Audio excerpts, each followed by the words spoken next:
All in favor? Aye. Okay, motion so carried. I'm going to turn it over to Councilman Barry. After considerable discussion, I'd like to move that the town of New Paltz retain the services of CGR consultants with respect to the issues that we need addressed for our joint consolidation endeavor. That I'm willing to recommend that we appoint CGR pursuant to the terms of their amended proposal dated April 2013, specifically for the three components or subcomponents within that proposal. One for the process coordination at a total cost of $29,000, financial analysis at a total cost of $14,500, and legal counsel at a cost of $20,600, with the caveat that Kent Gardner, who is the Chief Research Officer, and the attorney that we would like to retain, Linda Kingsley, attend up to 6 additional meetings as specified and if requested by the joint boards. Second. All in favor? Aye. Aye. Aye. Aye for the town. No, I will move the same Okay, 1 second. resolution. Aye for the town, motion so carried. I will move the same resolution as presented by Councilman Barry on behalf of the village. Second.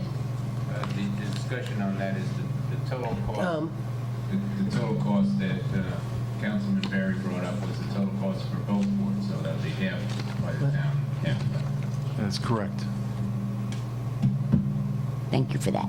You've got to call, All in favor? Aye. Opposed? say motion so carried. Motion so carried. Motion so carried. Okay. Now, also understand that both boards had authorized the supervisor to apply for the Citizen Empowerment Grant to basically fund this work. And so now that we've hired a project manager and a lawyer, I will work with them to get the application in. So hopefully 50,000 of this will be funded anyway, And I or move, 40,000. I move that we hold additional meetings on this matter here at Town Hall. Do I have a Okay, all in favor? Aye. Aye. Okay, so do you want to make... So all meetings on the topic of consolidation, meetings with our consultant project managers and attorneys will be at Town Hall. The agenda will be produced by the supervisor.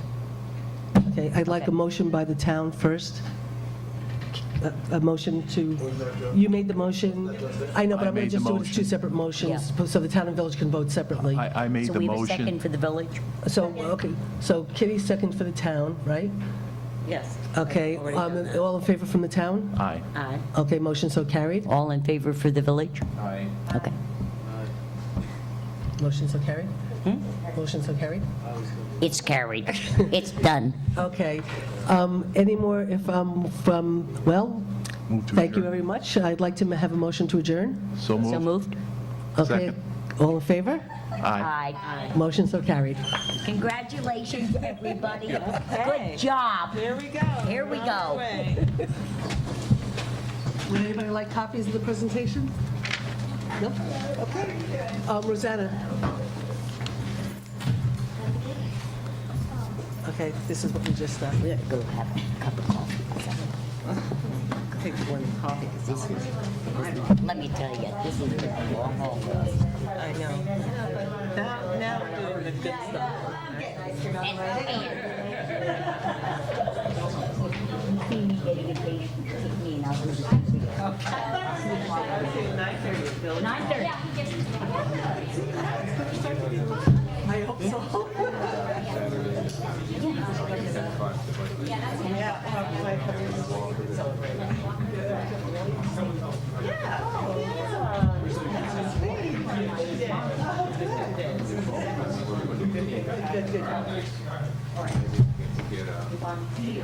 Even though I have to get ready for my test,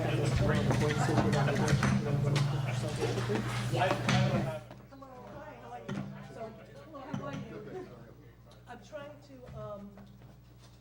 to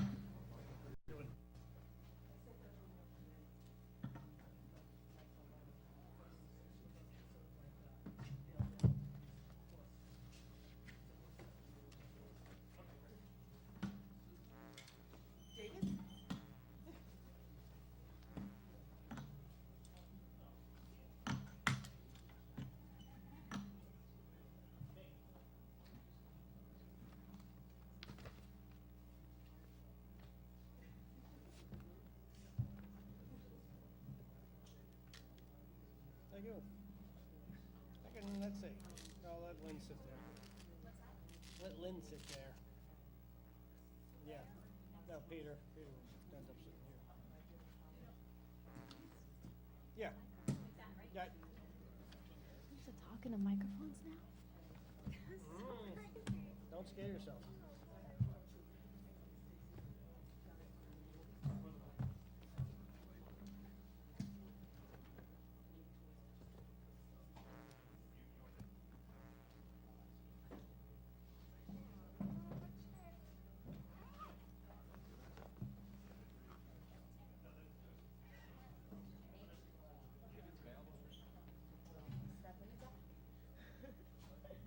We just hired attorneys. So Michael, Kelly, so we can try for Friday or Monday. Yeah. I'm out. So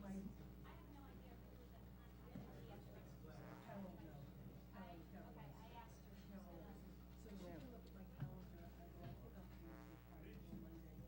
So, let's just Let's just sit down and do it. Yep. You're right. just too much. So we're gonna take the bull by, we're gonna take The bull bull by by the the horns? horn. Yeah. And We're then. gonna take the cow and milk it. No, We're gonna no. let- Gonna keep going? Yeah, no, I think we stop right then and there. Thanks very much, Sue.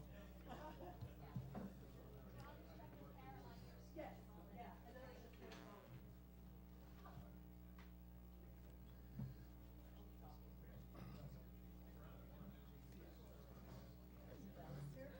Funny to see you at the table.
Got any Wi-Fi?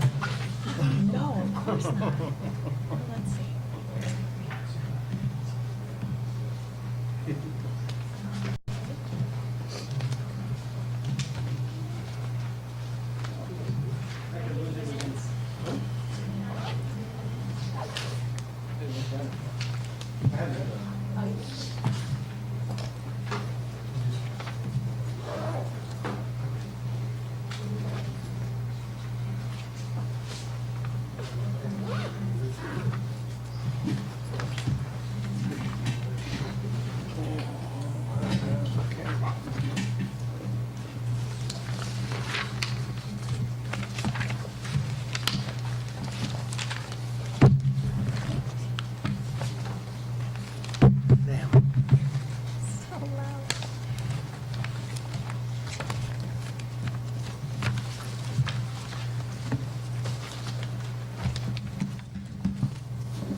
just check. Do you get the 11th minutes? Minutes of the 11th? No? No. I just want to see who was here. I wasn't. That's what I want to see if I Kelly, who was here for the 11th meeting?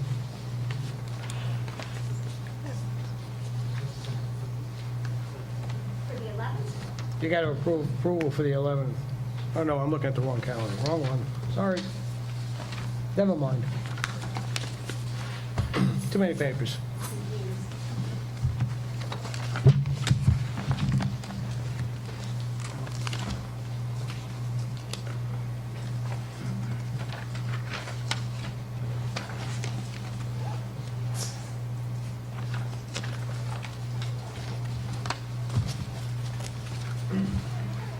Okay, we're going to start.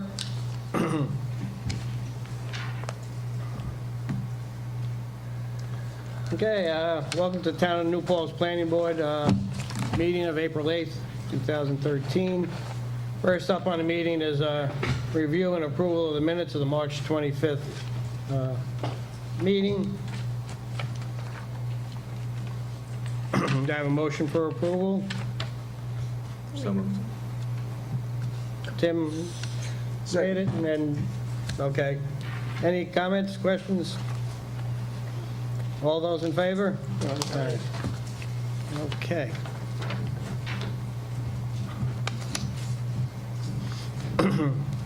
The session for public comment on other issues, since we don't have any public hearings, are there anybody wishing to make any public comments at tonight's meeting? Yeah, Bob. Yeah, I wanted to. Just name, rank, and serial number before you start, okay? So we can get into the minutes correctly. We're getting tricky already, huh? My name is Bob Gabrielli. I live in New Paltz, New York. I was here previously, and I just wanted to come and reiterate my concerns. I don't know if you've addressed this or not, but I have three concerns. I have more, but these are the main three I wanted to talk about. They are the road, the subdivision, and the finance for Wilmerite. The first is, as you're probably well aware, there's a limitation on cul-de-sacs in the town of New Paltz at 1,800 feet. And you're probably aware that we've also expended over $500,000 in a grant, state grant.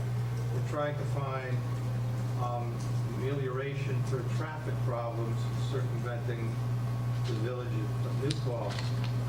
And Wilmerite seems to have, it seems to me, they have a huge parking lot, perhaps in excess of 1,800 feet. But I think that if you were to direct the traffic study for ingress and egress both from Route 208 and 32 South, you might be able to effectuate what we spent $500,000 for and city traffic day after day for a long time. So I guess succinctly on this point, why isn't a road going through from 32 South to Route 208? I just can't seem to get my mind around that. And so that's one point. The second point is subdivision. I guess this is a planned unit development, and I think the planned unit, is it a planned unit development? Okay. We're down, I have two subjects I want to talk about. And the other was the financials, and I remember I said at one of the meetings, I think it was in my written comments, that I was sort of put off that the board accepted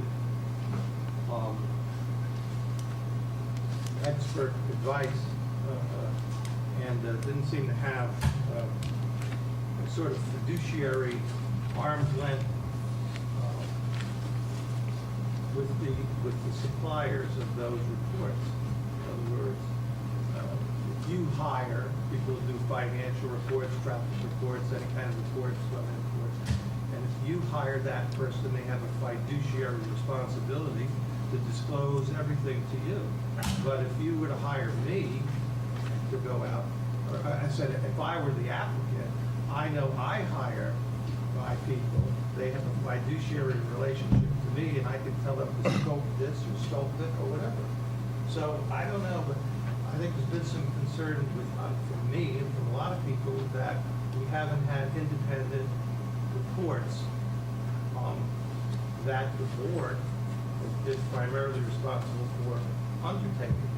And again, I talked about Ray Lenati. Ray Lenati came here, cost him $5,000 to do one lot line transfer. He owned both properties.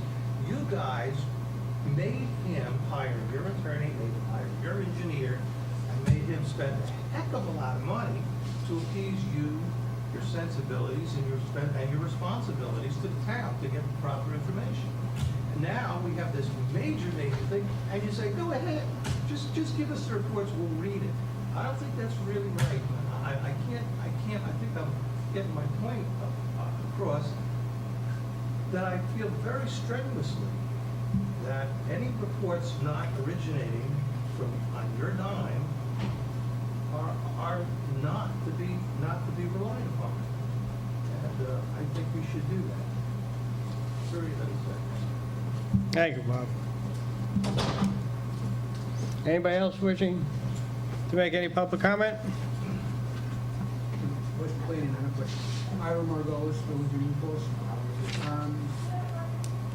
Talking about the proposed building on the cost to the taxpayers, which I know public comment is closed, but I just wanted to make mention of that similar. The figures that were given don't match the figures, for example, on police, do not match the police commissioner's figures. They are nowhere near high enough. And that's why, we need something from an outside. I mean, I would hope you guys would look for somebody from the outside of the developer to come up with these figures. I mean, we've come up with figures that are in the millions of dollars just to cost the police. And you were given, as I understand it, wrong information, because at the time they were talking about the campus police handling it, everybody knew they couldn't. But, that's the kind of figures it is. So I know it's closed, but I really hope you consider, I know they're looking into somebody doing an independent study, but I think you really, in order to save the taxpayers in the town, money, because there's gonna be all kinds of stuff afterwards, As you know, they're supposed to have land, they're leasing the land, and then they'll give the land, once they get their approval, they'll give the land back, and there's nothing you can do anymore. These are all things that should be taken from a public person, not from the builder. Thank you. Thank you, Ira. And we are working on that. Okay. Moving along, we're going to start on application reviews. 238 Main Street.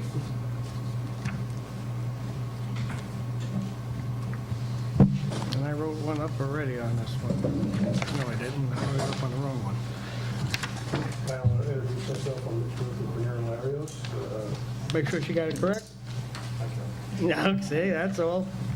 And my client is Leonidas Wallace. He owns the property, the Burger King property on Route 299.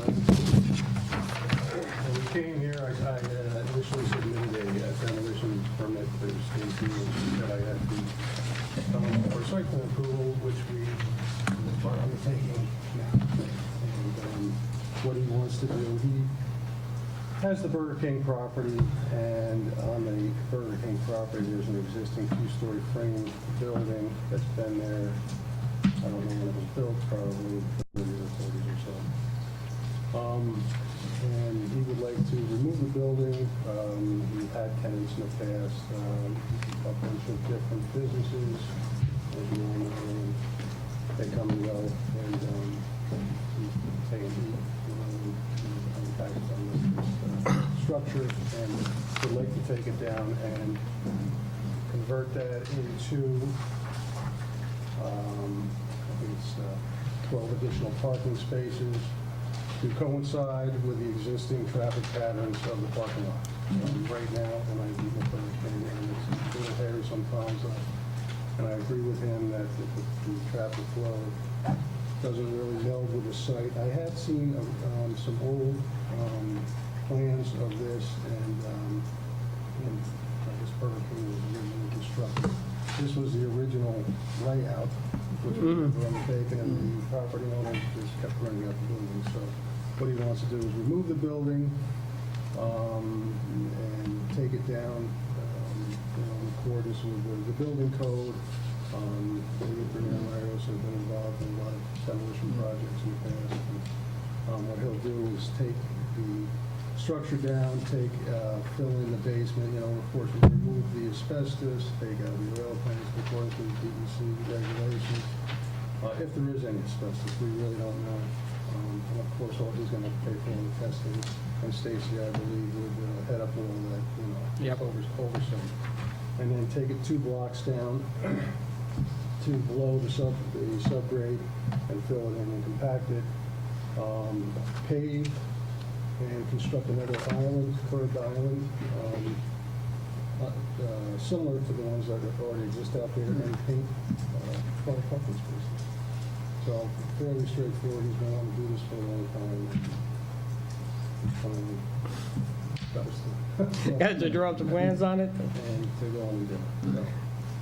So, it is, he is, I've known Leo for 30 years. He was the original engineer down at the Congress Center. I hear him talk about his maintenance and upkeep and heat and this and that. So that's his intention. You have the plan, you have the EAF and the application fees and the bond. And hopefully we can try to move through this process so we can go ahead and apply again for a demolition permit. All right, we'll go around. Dave, you want to just, you handed out something tonight, Yeah. and We've had some internet troubles here at Town Hall, so we can get this out. Just copy this. Okay. It's a pretty straightforward plan. One thing that I noted was the Burger King building and the parking layout are based on what it was before the Burger King renovation happened. This site plan was approved by the board here last year. Okay. We need to replicate at least the building layout, the parking, what's on that. Suggesting a note to refer to plan notes. The building lost about 10 feet in the front. Oh, okay. Playground area was. Parking's a little bit different. Okay. And just curious on why you want to pave it. That's the other thing. Speaking for the applicant, what he's indicated to me, he would like to, just create additional parking.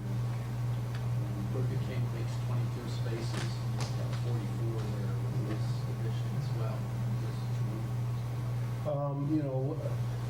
We could go with some kind of leaning towards some kind of stormwater infiltration area or something like that, or just to utilize it as a green space, or, believe me, he would like to, if we can get away without paving it, and, delineate the area, make it a green space.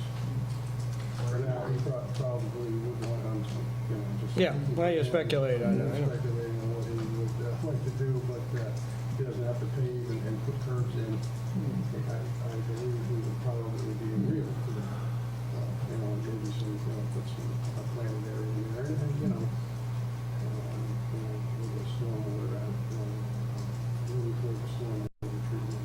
I really, it's not graded toward that area, really, so it's, Well, I know that project just made it 8%. There's not too much left over of that 8% landscaping, so this certainly wouldn't hurt the landscaping. well, speaking for him, and, knowing that it's going to cost him money to paint, construct curbing at $28 a foot, we would probably, do that, so. Does he have any plans for what he's gonna do in the back? I've heard plans for 30 years, but never. I remember a tire place came in and left about as quickly as they came in a couple of years ago. For the back book. Yeah. We went there. I wonder- Yeah. I mean, I know there was some talk, maybe it's just someone I heard talking, but about getting it designated as some kind of historic house because it is such a beautiful old house? I guess I don't know. Maybe that would provide some Well, tax it's, you know, relief it's, and, probably mid-1900s construction, 20s, 30s. Yeah. That's, you know, the historic, it's, yeah. I mean, it's a man's property. He is, yeah. you know, paying utilities on it, he's paying taxes on it, he's giving upkeep on it. I understand. And, Yeah. and it's a nice idea, but the man is, you know, he's If a he, hard worker. if he took this down, would he be, considering the size of the lot, would he be able to build another structure? Not unless he came before the zoning board. Well, I understand that, but just technically based on Right its on that- zoning and the size of it. Right on that same footprint? Rent it out now, I mean, what, you know. Well, you could update the building. Yeah, I mean, he could come in with Maybe, a site I'm just plan. wondering if this is kind of House. like right, if this is like a plan to get rid of this building, which is somewhat of a nuisance, to then upgrade it to something that would generate more another commercial rent. site. No, you gotta remember, the back half of that thing is all still open, that property. So, at any time, he could come in with a development on the back end of that property also, so. And of course, he'd have to go through the entire process. Yeah. It's not, you know, I don't know the man's plans. He's always got plans, but some of them come to fruition. A lot of them don't. I mean, the last thing we need there is a million parking spaces. Well, I had to raise, well, let's go around the table, I don't want to, go ahead, Peter. Judge, could he just put up another structure with the same footprint without coming to the planning board? I want to take it down. No, okay. Now, Okay, well- remember, it's a site plan, so Okay, anything that right. falls on that site comes before us. Yeah, okay, so I'd really prefer a pervious surface, like grass or some kind of plantings rather than this asphalt. Yeah, it's such an area lacking in green space right there, that part of town, Yeah. you know? Be nice to have some kind of, I mean, if you're gonna tear down, I think as Paradise House, at least don't pave it. Mhm. Yeah, don't put it- Yeah, It's a good one, right? yeah. All right. Tom? I'm in favor of taking it down, but not paving it, leaving it. Anything else? Tim? I Yeah, think. it has to get taken down. You wouldn't want to see it paved, sure. I'm sure he would be agreeable to that. because- Again, from a paving point of view, it wouldn't hurt, at least from my point of view perspective on it, if we're going to make it a green space and we have a restaurant, Burger King there, that we'd have something else in that so people could buy food at Burger King and sit outside rather than on Have him the, put a couple of picnic tables. yes, now you're getting, now that's what I'm looking for. Some greenery, some trees up there to put some shade up and some picnic tables on it, I think is, we would much prefer that than having it paved. Would you, I mean, do you want me to come back in with some kind of a planning plan? Yeah, I mean, you gotta transfer the newer map on anyway, so I think that's what we would want to see is something like that. When was it approved? Anything in it? Like I said, Last year. I was involved in all, I think Burger King, their folks did this, right? Yeah, I mean, I don't want to meddle in, you know, someone else's business. I know it's super hard to pay the taxes on and the upkeep on a house, but it seems like there's only a finite amount of commercial space in New Paltz. I don't know, it just makes me sad to think of a place going away.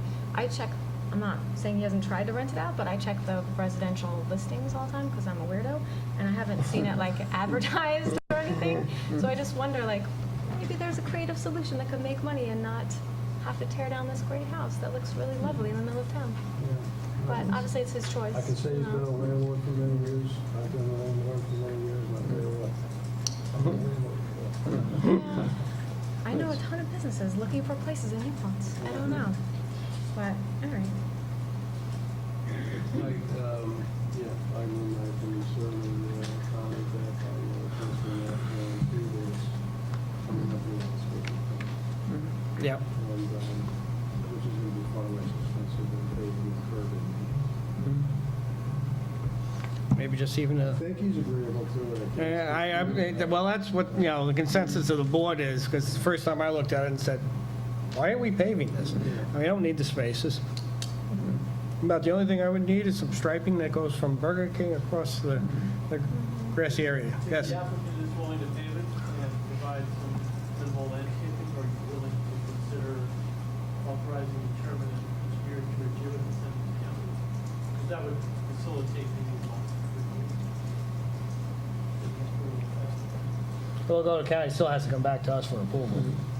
I like your idea a lot, Mike, of, having some sort of tables or trees that actually adds to the appeal of the site. We're taking away an attractive-looking house, replacing it with something that would be attractive. Sounds like a great idea. Well, county goes, I gotta look at Kelly again. 2 weeks before the May meeting. So if we had a set of plans that took that into consideration, we could send it up to county and get their review back, and then we could review it at our May meeting. And we'll save a month's time. It's George. Now, would this require a public hearing, No. so I'll just deal directly with Kelly?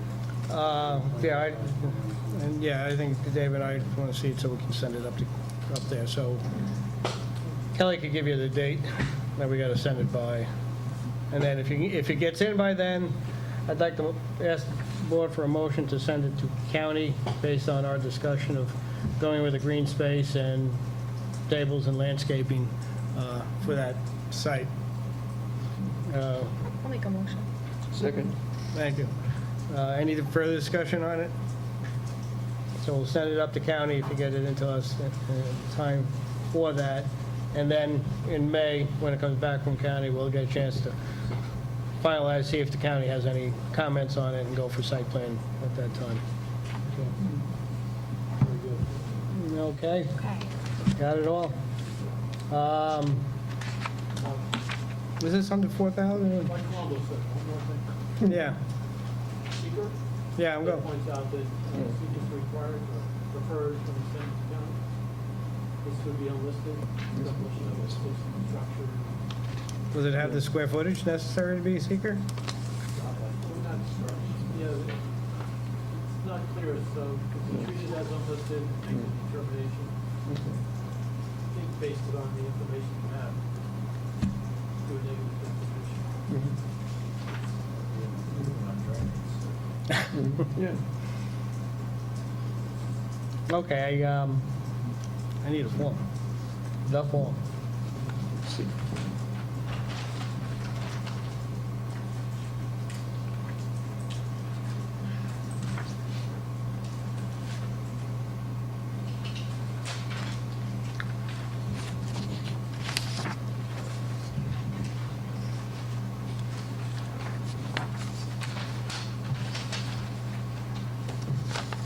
Look at that.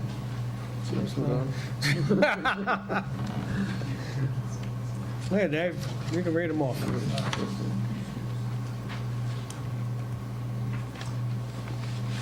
action exceed any type 1 threshold, which is 6 NYCRR, part 617.4? Answer is no. Will action receive coordinated review as provided for unlisted actions? 6 NYCRR, part 617.6? Answer is no. Will the action result in any adverse effects associated with existing air quality, surface or groundwater quality or quantity, noise levels, existing traffic patterns, solid waste production or disposal, potential for erosion, drainage or flooding problems? Answer would be no. Could the action result in any adverse effects associated with aesthetic, agricultural, archaeological, historic, or other natural or cultural resources or community or neighborhood character?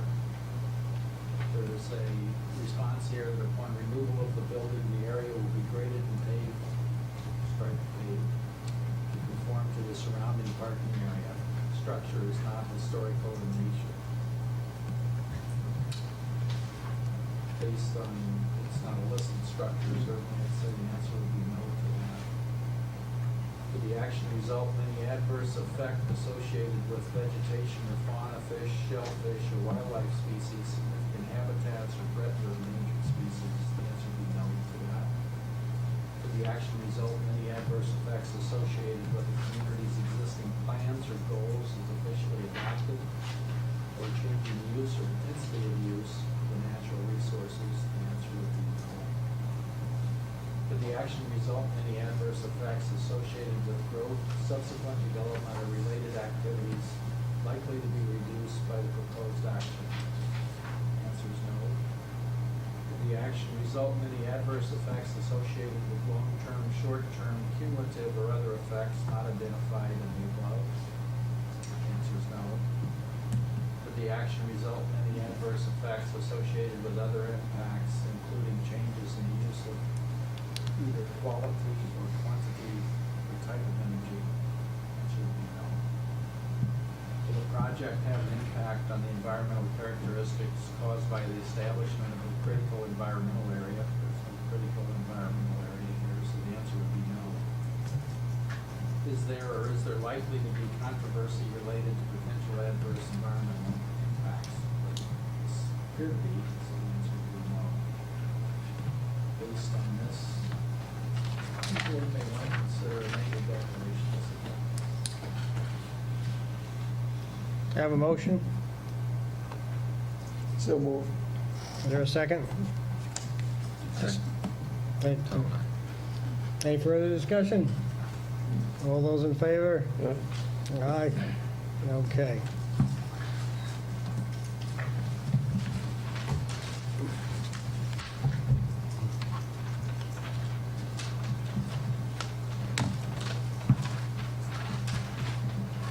Okay.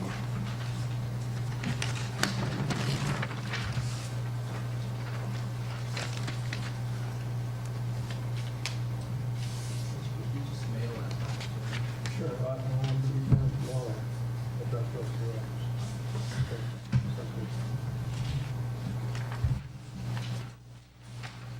You want a copy? You want to make a copy?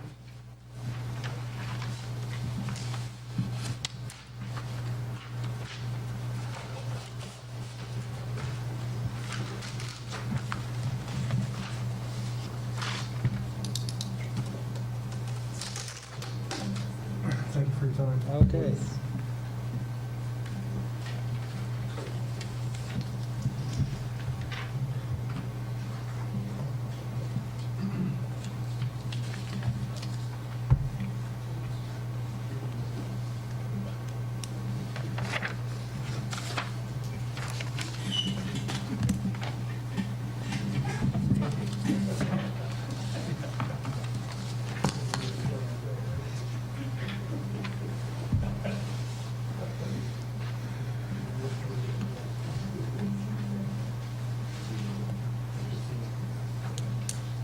Patty.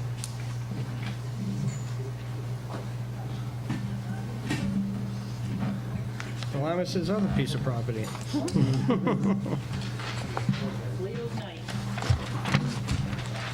I forgot my reading glasses. Oh. I was gonna do one. I gotta remember that one. My problem is I can't find a road if I did that. I can see distance, but I can't read. Nah, I'm the other way around. I found my glasses on, don't let me get in the car. Okay.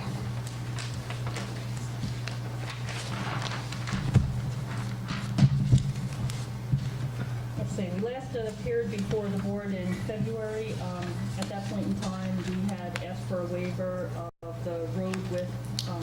We were directed to forward it to the highway superintendent. Since that point in time, I believe that Mr. Clauser, the highway superintendent, and the applicant's engineer all met and came up with a design plan, which I believe was acceptable to everybody, where the 35-foot radius, 21-foot paved roadway width with 1-foot shoulders, which was consistent with what the, I think what the board was looking for, what the applicant was looking for, and it seemed to be a win-win situation Okay. for everybody.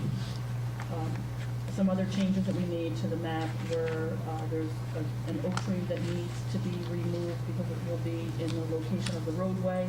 Right. There was one particularly prominent tree that the board wanted to see remain, which we noted as such. And then we noted the size and the locations and types of the trees that do need to be removed for the purposes of construction.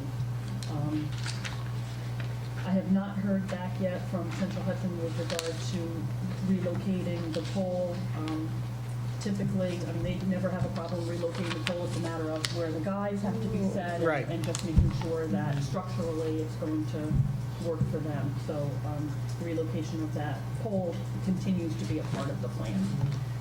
Guy actually that's in the tree that's going to be removed, so. Oh, there you go. At least we know the guys are on that side of the road. They'll hang them anywhere they can find a spot. Okay. So I'm thinking, well, board comments or anything else to that effect. One of the things we haven't done yet is set it for a public hearing. And I think, and I'll ask around, but Dave, basically, we have enough information for a public hearing, for posting and all that information requirements for it. There's some details that still have to be worked out, but certainly is a plan for the public hearing. Fine with that. Okay. So that's, now we start to go through that spot on it. So, let's see. We want to make a motion for a public hearing.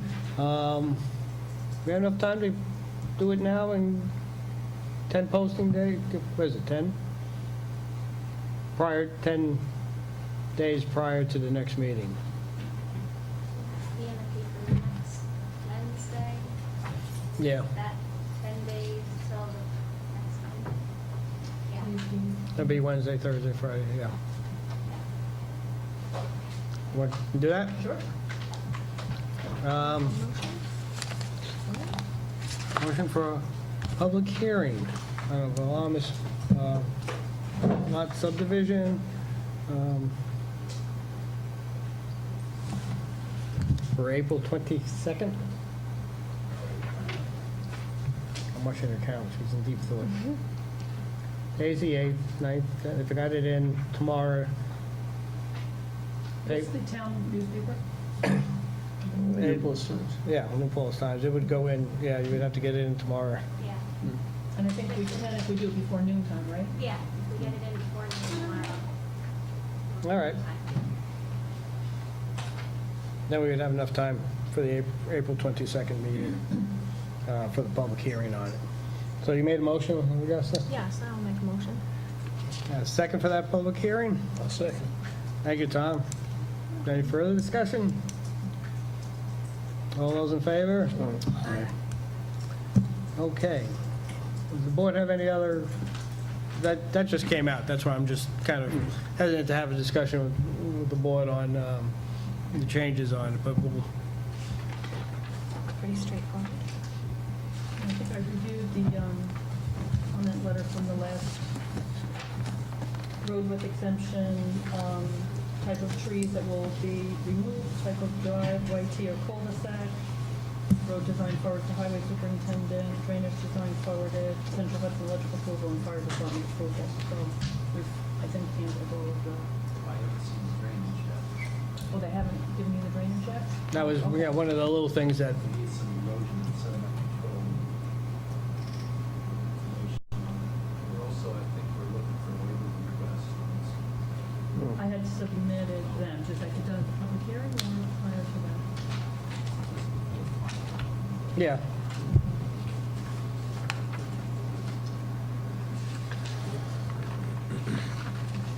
We had that, back in February, we had the waiver request. Yes. We can take action after the public hearing on that.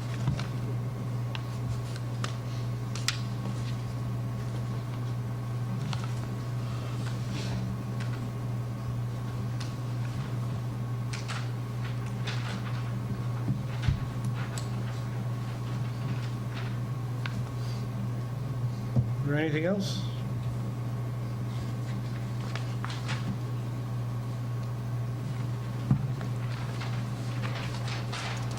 Okay.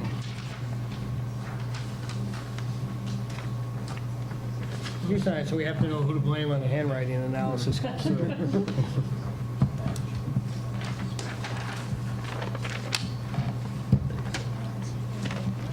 Yep.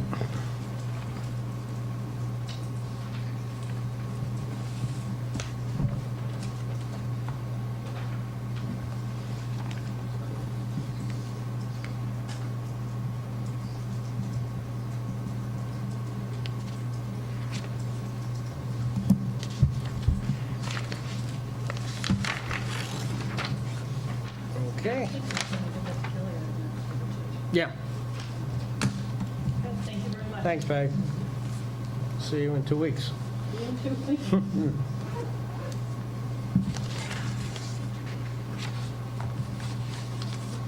Okay, we have a number of extension requests on it. Yeah, well, we're trying to, since we have so many of them, we're trying to get them all at the same, do them once rather than every month, looking at, oh, did we do that one or not that one? So, we've had requests from everybody from Vaccaro and Rapper and Hampton Inn and New Paltz Views and Pyramid. Recall the last meeting, we asked K&E to come in with a schedule. We haven't seen anything, correct? I'm at a loss to get this applicant to do something. I'd be open to suggestions. Well, let's do the other ones. Does anybody have any problem with granting extensions on Vaccaro, Rappa, Hampton Inn, New Paltz Views, Pyramid? What I would propose is that the next go-around, so this is April, so it'd be May, June, July. July, they would be up again, and we have them come in July, status of the project, and report in on it to the board. So they'll appear. They'll make an appearance, yeah. We try to do at least twice a year, make an appearance on some of these, and where they're at. Who knows? Maybe one of them will actually be Doing something. done by then, or two of them. Yeah, I got a shot. But, so could I have a motion for extensions on Vaccaro, Rappa, Hampton Inn, New Paltz Views, and Pyramid for 90 days on their either site plan or subdivisions? So moved. Thank you, Peter. Any discussion? All those in favor? Aye. I am open to suggestions on K&E. Aye. Didn't we establish a time frame last time? Yeah, Was that he was gonna come in this time he and was give us a supposed to give schedule it a of schedule. what he was gonna do? Give him 5 more minutes.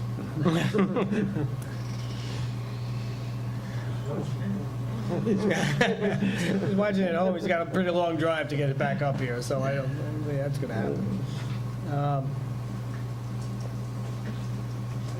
Pretty sad. A mitigating factor, but there was discussion about just revising site plan to incorporate whatever else you wanted to put onto the site.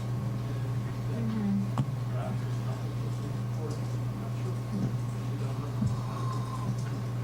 Did we definitely say that by the next meeting? he Yeah. was gonna bring The it minutes in? minutes Okay. Yeah, say that, because I asked yeah.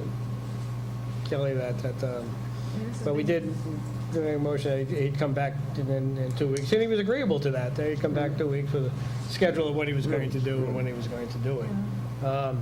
Has he made Kelly, any additional meetings with Stacy over the past 2 weeks? Well, is there something we can do short of, not extend it, but not have him start over from scratch? Because that just seems like it's so Yeah, horrible that's- for him. Yeah. Well, yeah, it wouldn't actually benefit any, we can table it for another meeting and try once again, and then come up to the same point in 2 weeks, but I'm not sure. Yep. You know, one thing I guess you could do is send him notice that it is your intention to deny the extension of the proceeding is left to apply. And that would give him notice, afford him a reasonable opportunity to hear what's going on. So upgrading the alert status. Yeah. Yeah, that sounds good. All right. Is the board comfortable with doing something like that? Yeah.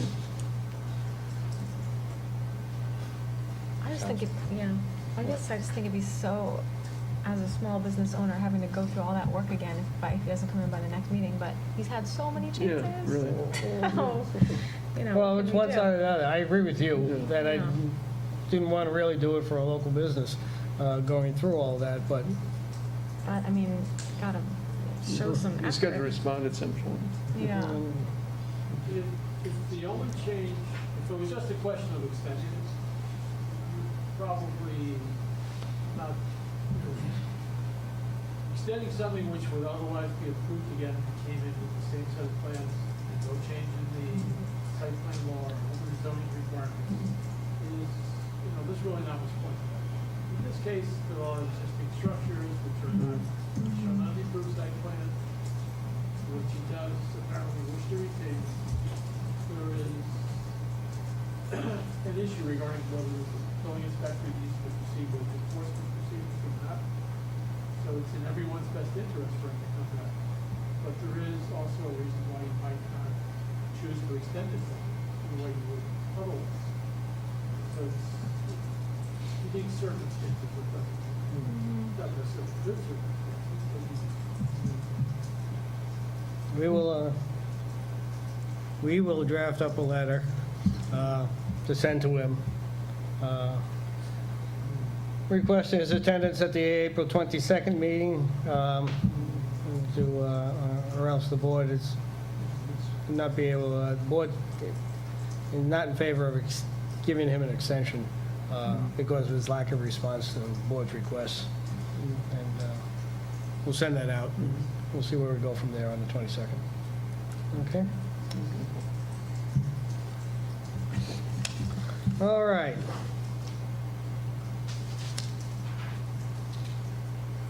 Take care of that.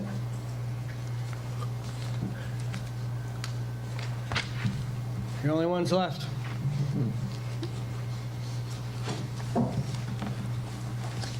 Come on up.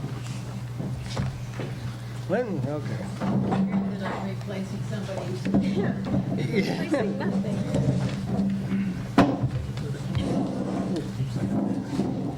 Well, you got your own.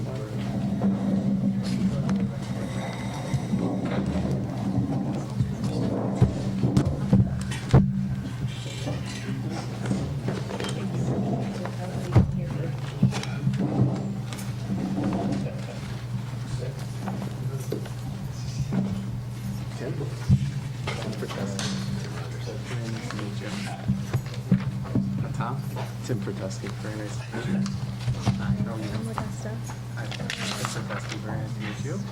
Just a quick note to the board members, I stuck in your folder I got out of the county, that the, as you know or don't know, starting in October, we'll be using the new seeker forms for type 1s, type 2s, long form, short form.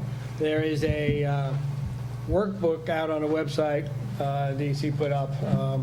It's open for comment, but it basically lays out how to use the forms. And so if you get a chance, take a look at it. It's not finalized. County's still looking to see if they can get a training course up for this, new forms. But just for your edification, if you get a chance to take a look at it, I don't think the forms work. What I hear about it is that the short form is now, what, 4 or 5 pages? Yeah. The long form is 29, work form is 246. Think carefully before. Streamlining business. But, yes, I heard that I'll ask Dave on that one, but the long form, the applicant really can't fill out till he's almost got approval, the front end of it. That's the story. I haven't gone through that yet, but it will be a bit of a challenge. Okay. Sorry that. Okay, on Thursday, we received from Doug the impact statement for sections, I don't know, I, J, K, I forget which ones they were, alphabet ones, on that. And we did have as you know, a bit of a email problem at the town, so Dave did get it out to everybody, and we did get it printed up here in the office for the board members, but it's been a very short and quick review. I think structurally, the idea was to really look at it from a structural point of view. How do we want to see it, and going forward on it, and then we'll kind of wander through it. I would like to remind you again and again, the final environmental impact statement is the board's document. It will be written from the board's perspective, so the board is writing the document type of thing. So bear that in mind going through it. But I think George had more structural ones, and to start off with, formatting. If we could. And some minor notes, one was perhaps using line numbering as marking. Two would be a footer or whatever you call it at the bottom. It has the section number and the date and time that the document was prepared. And I would ask if you could do automatic date inserts or change your time printed. What I'm concerned about is as we go through different sections of different documents, if there's a revision of a section, if somebody's commenting upon last week's revision instead of this week's revision, we could get a little distance on it.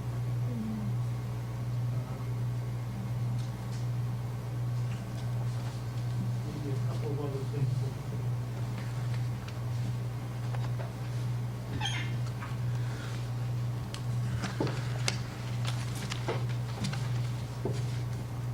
One was when you respond to a comment, it would be helpful if you could put the comments close to the response so that we know.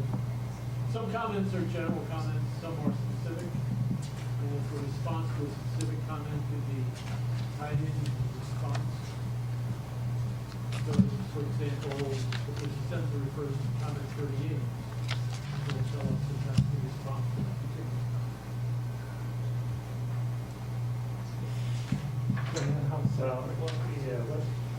What we try to do is group all the comments of the common piece together and respond to them rather than individually.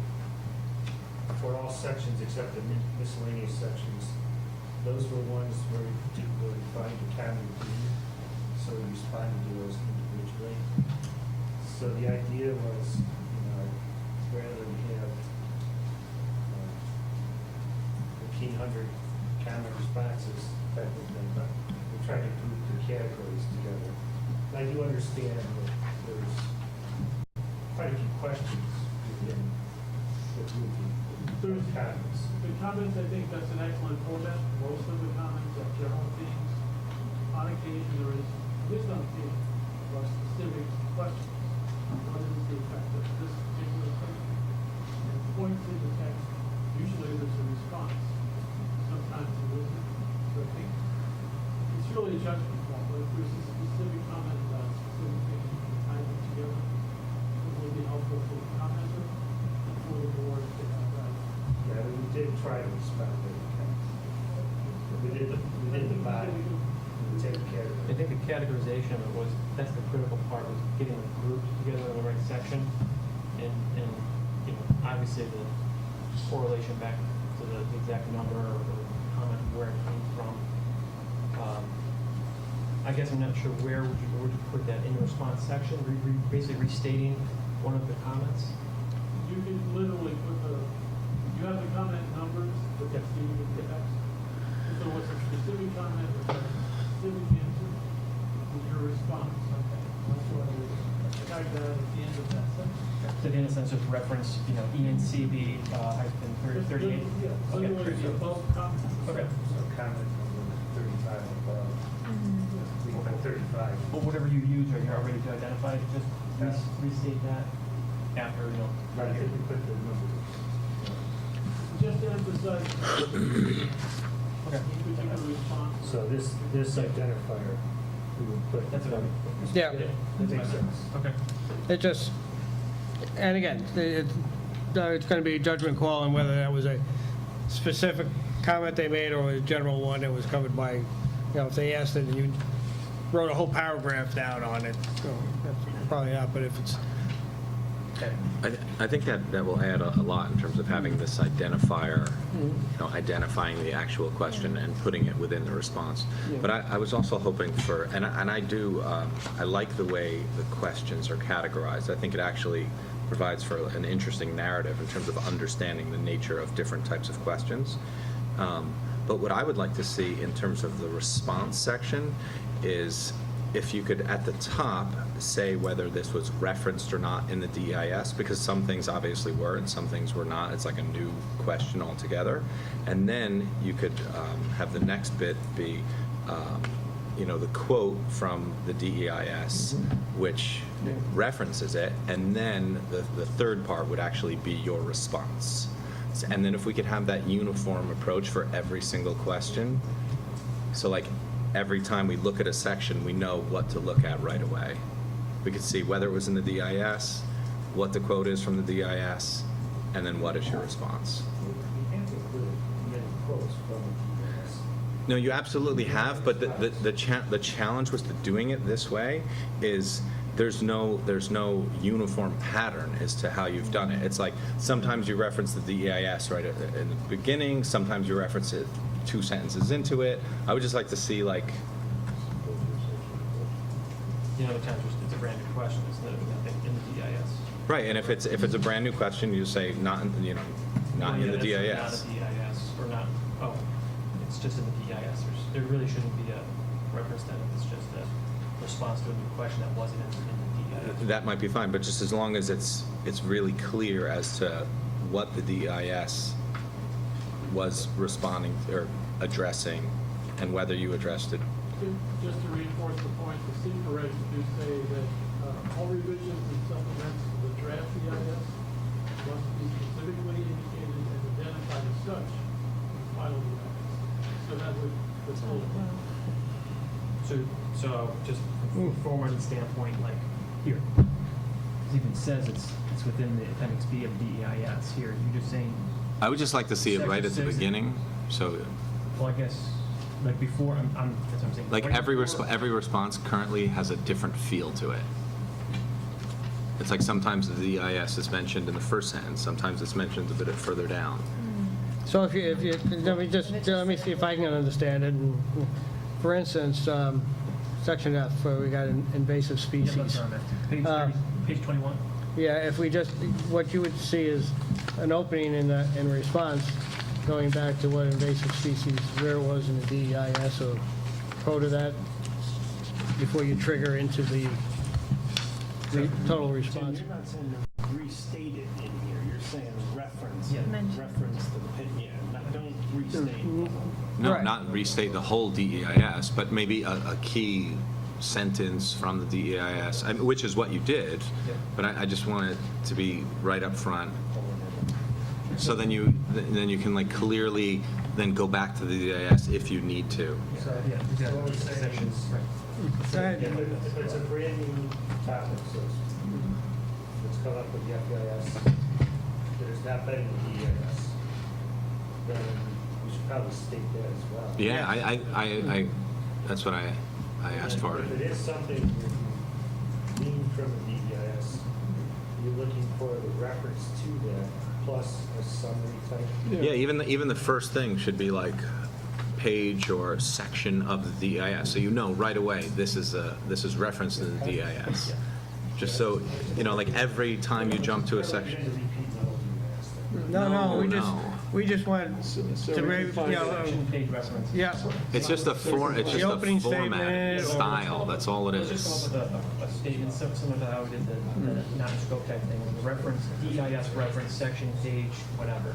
That way, then the following, the first sentence of the paragraph of the response should, maybe be extracted from the DIS or summarizing that section. Yep. That's how it works? Right, works. It's just, yeah, that's a good point, and it just allows them to go back, read that whole section again, and then this becomes more Yeah. in context Yeah, with it. if you have your DIS there in readable form and searchable form, you just go, the keyword, and you find it right there, you can look at it. They'll look up at the section. Yeah, that's fine. Okay.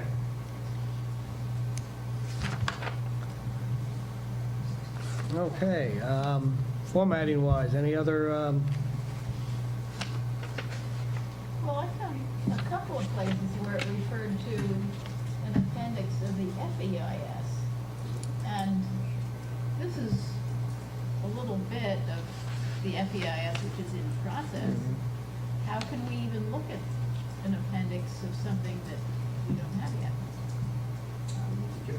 So it's something that's It's a being promise. worked on that we will get sometime. Yeah. When we said the full and final, Okay. that'll be. Because, I went looking for some of these things, and I think most some of were these there and references some these weren't. sections are in there. These weren't part, the other, it was in the appendix before. And that's a separate document itself, but it was on that link, right, in that folder, they're all there. I thought they were. Yeah. I know you guys are having problems with email and everything else last week, but in the email itself, the link was not just this file, but a link was to all the appendices. all the appendix, a whole, I'll go laundry list of exhibits were Yeah. put in there. As referenced in these sections. Yeah, Yeah, and you have to go because back. you've already made some changes that I don't have quite yet, and so I can't look at So any them, reference- check out. Every reference to appendix, you need to go now. Right, Yeah. Okay. Well, just keeping with it.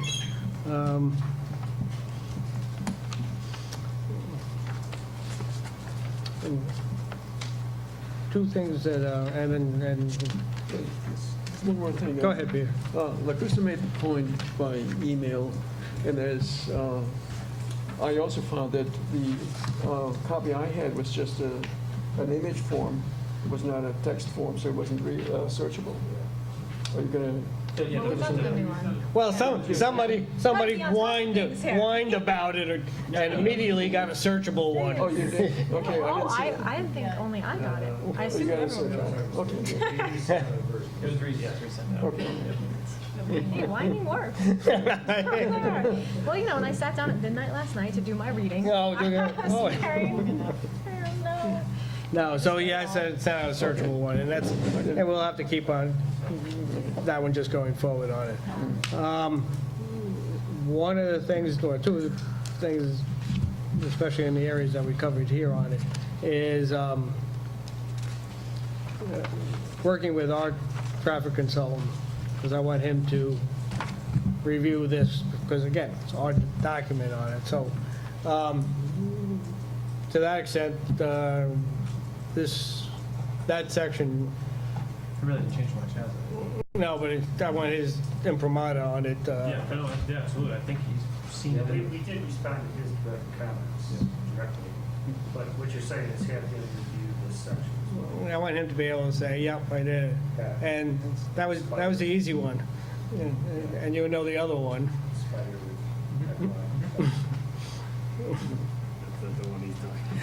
No, again, from Spider's point of view, that he's read it over and he's, We agree on. just hesitant to send anything to those consultants until we send some papers. But if you want them to do the upfront review Yep. as well, we will send. Yeah, I think that will save us time. They've worked with you along the way. I wanted them to review the comments that were raised at the public hearing. That's why I didn't want them to do any review work until you guys had addressed the issues that were raised in comments. Then now I want them to look at how you address those comments and to be satisfied that the issues have been addressed and they're comfortable with the plan, or they have comments on it. That's what I You want them to do that right now, as opposed to... Yeah. Got it. Yes, sir. Five random things is now the time for them? Or are we just talking about procedural stuff? Are we getting into it? Yeah, so far we're at structure, review, procedures and things of that sort. So that's why I'm trying to get the first part of it done, and then we can go on to into the next part on it. Honestly, we didn't know if you had enough time to really get into it. Yeah, I think a number of us were reading today, so, you know, and again, from, and I'll reiterate for the umpteenth time that it is our document, so we will be, there are certain things in here that, you know, we'll be rewriting on it, so. But in that framework, when you're drafting up the other sections, remember that it's the planning board's document, not the project sponsor's document.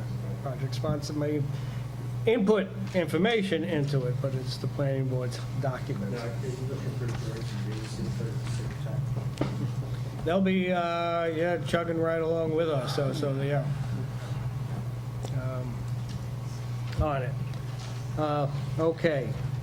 From a structure point of view, is there anything else that hitting you when you went to review it, when you thought about it and tried to go through it?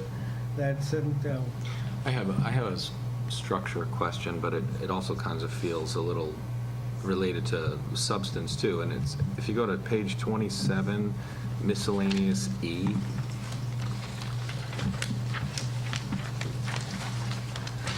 This gentleman is asking about Lyme disease and predatory animals being driven out of the area.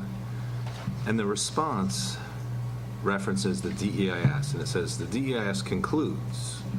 And then it basically,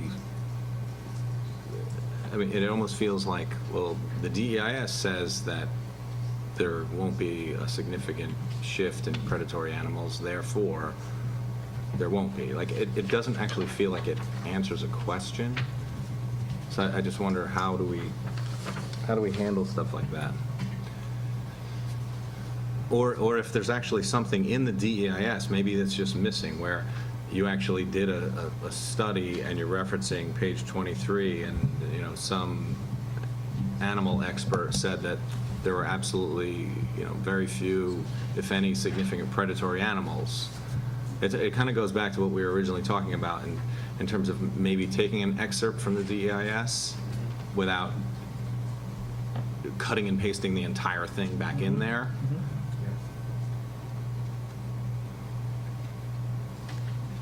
that one may even go back to the appendices for the habitat assessment that was done, which was part of it, but it wasn't written up clearly, but it probably in the habitat assessment. Yeah, I know what you're saying. Yeah, I'm just wondering, like, It's you know, another layer down. because it in just feels like it's not necessarily pointing us to where the information may be, because you might actually have a really solid answer with some supporting evidence, but it's just, it's not jumping out at me. A couple times, there's times when it just says, like right there, it is adequate to provide habitat for any wildlife displacement, and you're kind of left thinking like, well, according to who?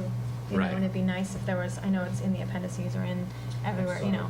Well, sometimes there's just statements that are, it'll say, whatever is adequate or is, whatever, and then you're left kind of thinking like, well, where did that information come from? And I'm sure it's in the appendices and in indexes, but it'd be great if there was just right there a little, according to this is why, we made the statement.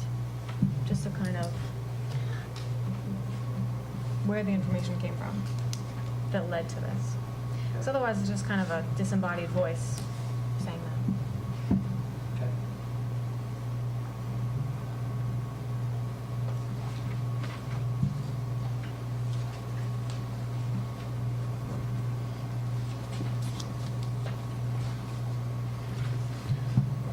Yes, this will become a rather large document all around, and it will be, the best way we can do it is if we answered the question and drill down to where exactly is.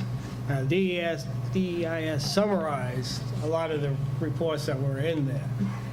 When they asked for specific questions on that, it may be necessary, the DEIS said this, which was found in the habitat assessment, which is appendix, dot, dot, dot, dot, dot, dot, and in the summary, it concluded, boom. It may be more of that kind of, because you have all the material, and you just got to direct them where it is. Yeah. Or just in parentheses, like, yeah. Documentation.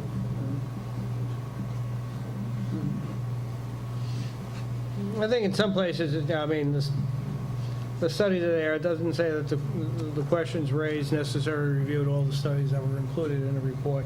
And sometimes you have to go down into the reports to pull out that summary statement that came out of the report, or highlight that again. At what point will we be discussing situations where we don't feel that the comment was explained or dealt with in a way that is satisfactory to somebody looking at it? We can do it one of two ways, Lynn. We can do it now, if the board's up to it and has gone through it and circled everything they wanted to. Or, and again, since we got it on Thursday or Friday, that we could do it at our next meeting. I think there's, some have gone through it and circled everything, and some haven't quite got that far yet. So I just don't want to miss anything by doing it twice. That's where I am. But missing a board member too. Yeah, so I would kind of like ask indulgence of being able to drill through this at our next meeting when board members have time to read it all the way through. If there's something glaring in it, because there are some places, I agree with you, that the questions raised weren't answered, and we have to go back in and address those issues on it. But, What about some teeny ones, like simple math? oh, no, simple math. Well, to that extent, I know stuff. I found two that, it just It was part of it was changed. I looked at it this morning and go, that beat exactly. Yeah. 438 minus 96 equals 434. No getting Close. The other numbers. And the parking place calculations don't work. I did it in I long. felt like Zach Neil Grass. Okay, well, that feels is some now and some later, or is that kind of messy up? Just in the interest of, Well, you know what it is, what we could do. We'll go through it, and to the extent that you raised a question on that, I'll just mark it on mine that we've already raised a question on that, so when we go through it in 2 weeks, we don't come back onto it unless somebody says, wait, I have something else I want to say about that, so we could give them some homework for them to go through, if that works for us. It's up to you. Yeah. Well, Tim, are you ready, Tom, or? Oh, I thought Augusta had specific things. She you had some wanted to- specific, Lynn had some specifics. I was just wondering if anybody else had It's very important. to really get order here. drilled down and read it at midnight and had some specifics No, when I was looking, I was mostly looking at from a format. structure. and I was structure. reading some of the content, but not with like a content hat on. Okay, yeah. Well, why don't we, between Lynn and Augusta, let's pick the questions we got, so at least we give them some assignments to take a look at.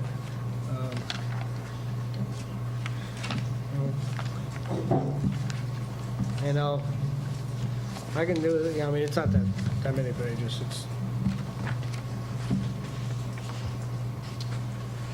so Okay. why don't you start? Here we go. All right. Well, it's really great to finally have answers to all these questions that have been piling up. It's really wonderful. Okay, so a couple things. The loop bus. Now. Two things, what? Yes. If we're going to skip, I like to try to keep it in order. in order or on Oh, topic. My notes are not in order here. Okay. All right, let me go second. But just going forward on it, what I'm going to do is go on topic. And so if we're reviewing a section, I'm going to ask everybody for their comments on that section. Okay. And then move on to the next section. It's just from a review period, it just keeps everybody on the same page going through rather than Gotcha. sifting through it. Well, right now I only have 3 things that I just picked out really quick, and they're all over the map. So Okay, we'll give, I can we'll hold. we'll give you credit for all over the map, and you're allowed to go ahead and ask them. Okay. All right. Just tell us where you are, so we can All pick right, up. well, I really should have noted that, but yeah, I'm assuming it's transportation. Let's see, I could find it if you want. All right, about the loop bus, there are many questions asked about it. Let's see, should we try to find it, or you guys just... Well, answer your questions and we'll Okay. page. So, we still have the issue of it not running on the weekends and of the loop being so long. So, one question that was asked was, would there be a way that Wilmerite could help to fund the loop bus, maybe to fund another bus or something? And that was answered, but it was just answered saying it will continue to be funded the way it is funded now. So, can we keep discussing that? I don't think we have any intentions to fund anything. Or to put in a kind of, Loop bus.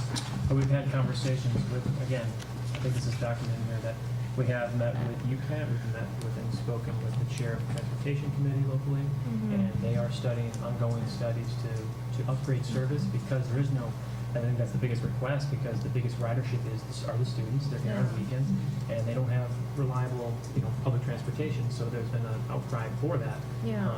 With or without our project, I think that's, here or there, they are interested in that. I think the UCAT and the Transportation Committee are taking that under consideration and talking about rerouting to increase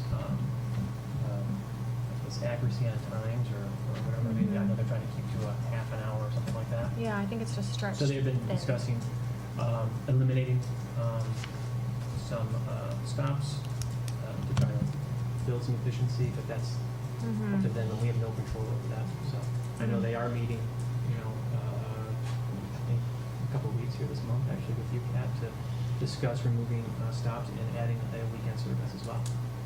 All right, so I guess just a procedural question I have is, what do we do when, we have our question, we have our answer, but then we're just kind of stuck in a stalemate? Like, I think it's just pretty crappy that there's so much talk about this being public transportation friendly and adding stops for Park Point, but yet it doesn't run on the weekends, it stops early, it's the loop is so much longer. I don't know, we're just gonna be in this groove forever. The two of us, I understand that, but you are making them worse by using the loop bus, which is a great thing to be doing. Yeah, no, I mean, you're making them better and worse. I mean, you're making it better because it's increasing public transportation, but it is making the loop longer, which is, it's taxing the system more, which is already being taxed, which I'm not blaming you for at all. I'm just saying it's great that there's more public transportation, but it is putting an increased strain on our publicly funded systems.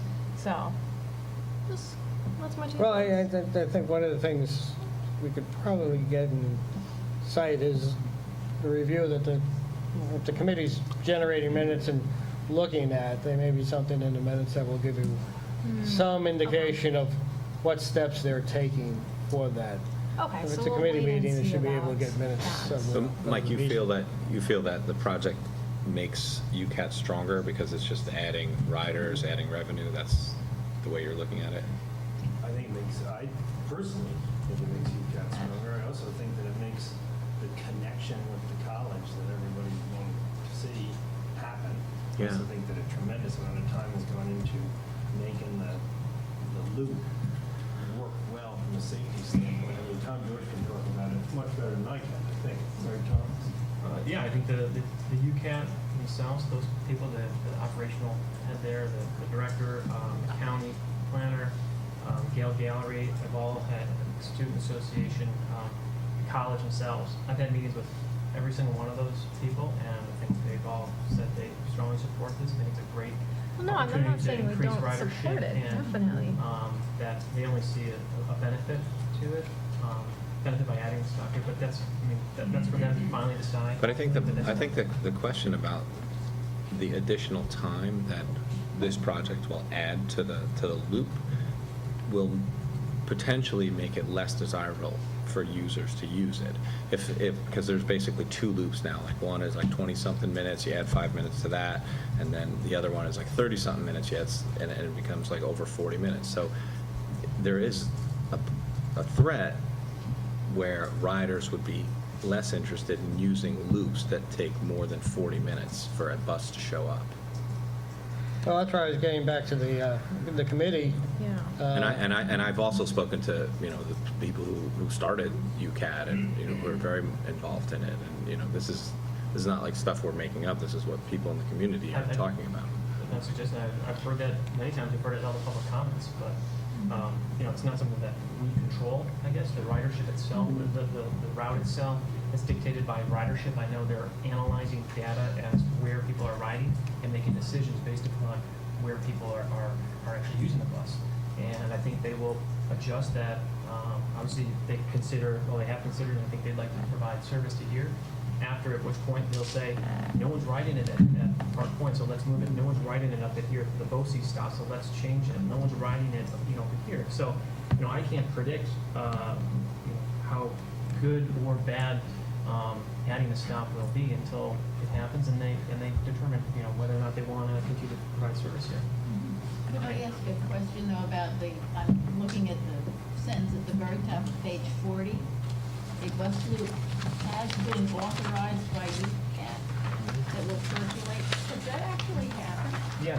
They've authorized a bus loop that will actually circulate through? Yes, but it's up to, I think, a committee of individuals, both the student association, the college, because there are, I think, 6 different entities that pay for the service. So there's a federal government grant, there's a state transportation grant, there's county money, there is town, there's ridership. So There's a whole group of people who actually determine what stops we add, what stops we eliminate, and they need to do, a balance of, say, is adding 5 minutes to come to Park Point worth it for our riders? When you have the majority of your ridership being student residents, and we're going to be exclusively student residents, I think they saw it as a great benefit, not only just to provide service there, but obviously provide a means of mass transit, so you reduce number of people driving cars, and I think the transportation study took that into consideration and said it's a very, very large benefit to this. As far as it goes, this is true, but it doesn't really mean that it's absolutely going to happen, does it? It's up to the transportation committee to do that, but I do have a very favorable note from the transportation chairperson to say we would love to service Park Point, and that will be submitted as part of our FBIS and part of some of this. So I don't know if I have it in there as a reference yet, but. That'll be appendix L. Pardon me? That'll be appendix L. That was missing? Yeah, right. Okay. So it's not authorized as of yet, it's still in the planning stages.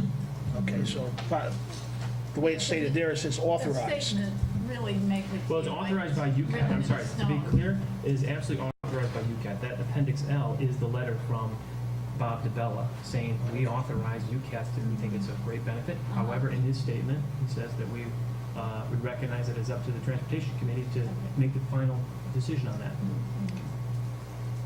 I just want to say that I definitely think it's a great benefit too. I just want to make sure that it works most efficiently. you know, so, that is all. Just use this as an example of putting on specific response to a specific comment. The top of page 47, comment of the report says, the lack of use on weekends is not addressed at all. Yeah. So I assume this revised document will have some reference to that, and it will say, with that specific sentence. That would be Yeah, exactly, yeah.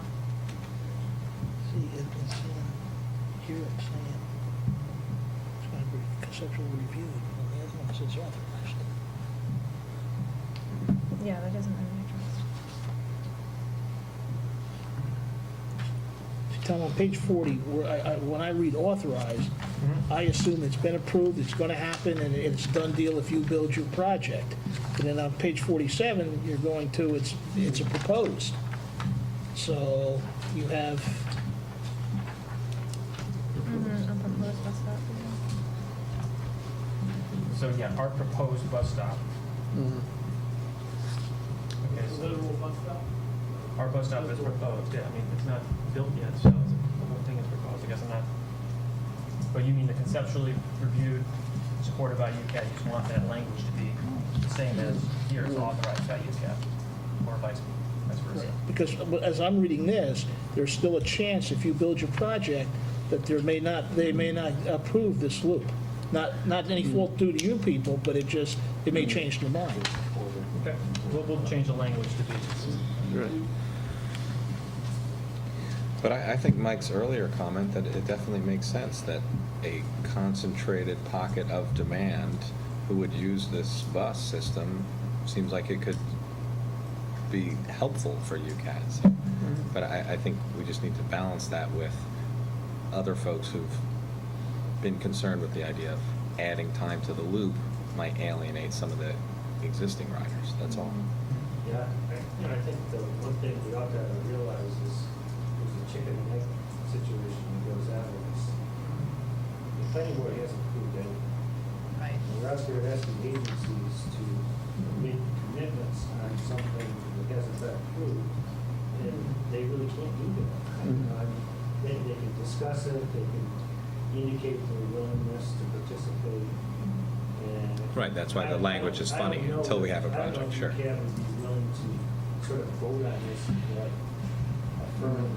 affirmative before we need to get to an endpoint here. It's not as straightforward, that's why. It'd really be more the transportation committee, that's really what it'd be. So They- what they we're make the really decision sticking on on is that service. actual word authorized. And Yeah. if you were to just submit, express support Yeah. for the blah, blah, blah. Yeah, That would but my point is, capture I don't know it. if we're gonna have conclusion on everything. Yeah. That's fair. Okay, that was number one? Yeah, that was number one, okay. Good. Let's see. It's a conditional thing. Yeah. So page 51, I just didn't feel like there's one comment, number 26. I see how you've answered it, but I feel like it could be more clear. What community benefits is the applicant offering to justify changes in zoning and other accommodations that will be requested from the town of New Paltz government?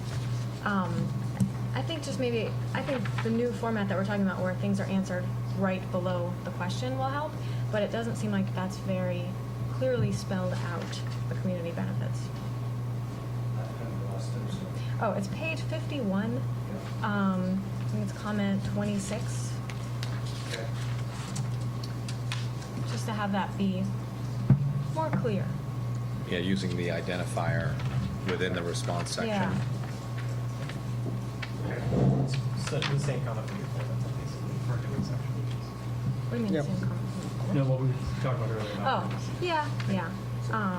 Yeah, I mean, I guess it's not even more clear, but just, it's just very vague. Because I know it says the applicant proposes construction of the sewage treatment plant. It just kind of comes out at, like, how those are benefits, I guess.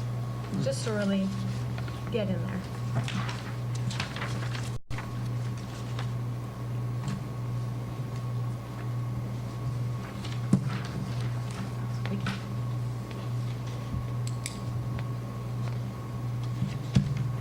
All right, and my last thing of my quick reading, you guys are not gonna like it. Be prepared. So, I'm trying to find where it says composting system. Oh, page, well, it was page 48 in the, I think it's page 39, actually, yeah. I don't know, I have 3 different copies of things, but,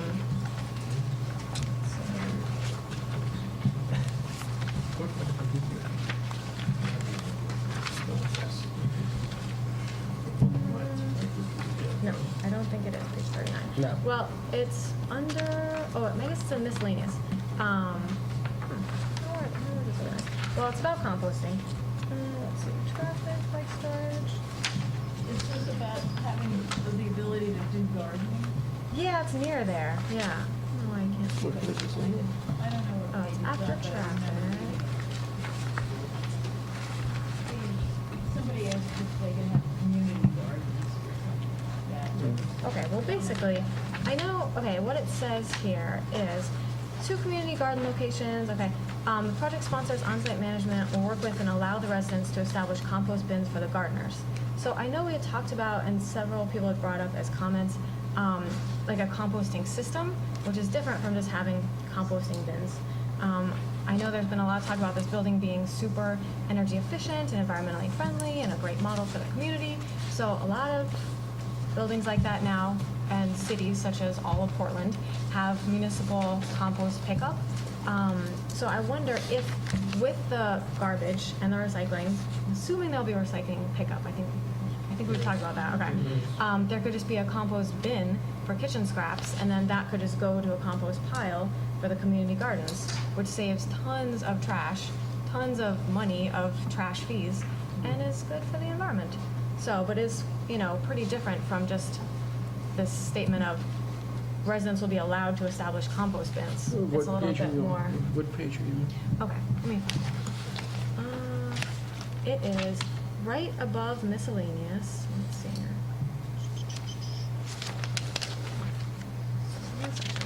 Site section D of. Page 37. Oh, 36.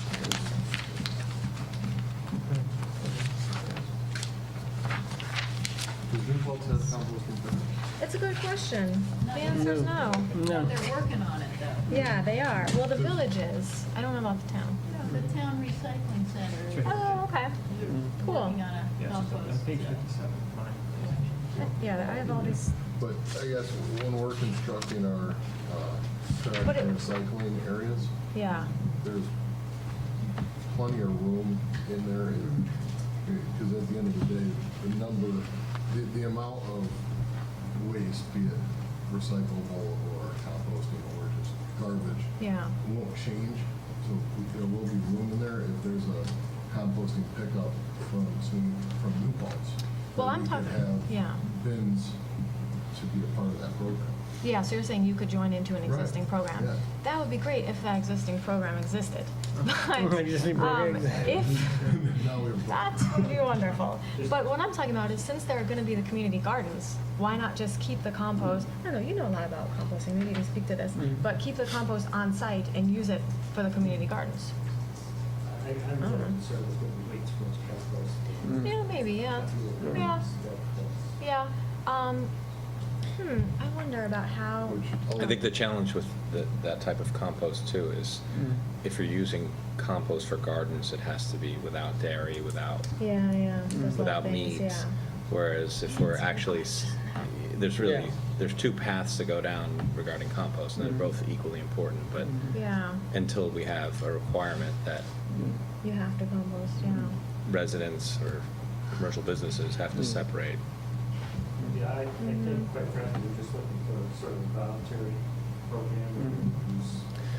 But I mean, maybe to Augusta's point though, is like the college, for instance, compost, so they contract good with a point, private yeah. hauler, and Or maybe the compost could be picked up and dropped the off. college at the- does, yeah. Now, Yeah. out of, how do they, is it one site? I mean, is it like?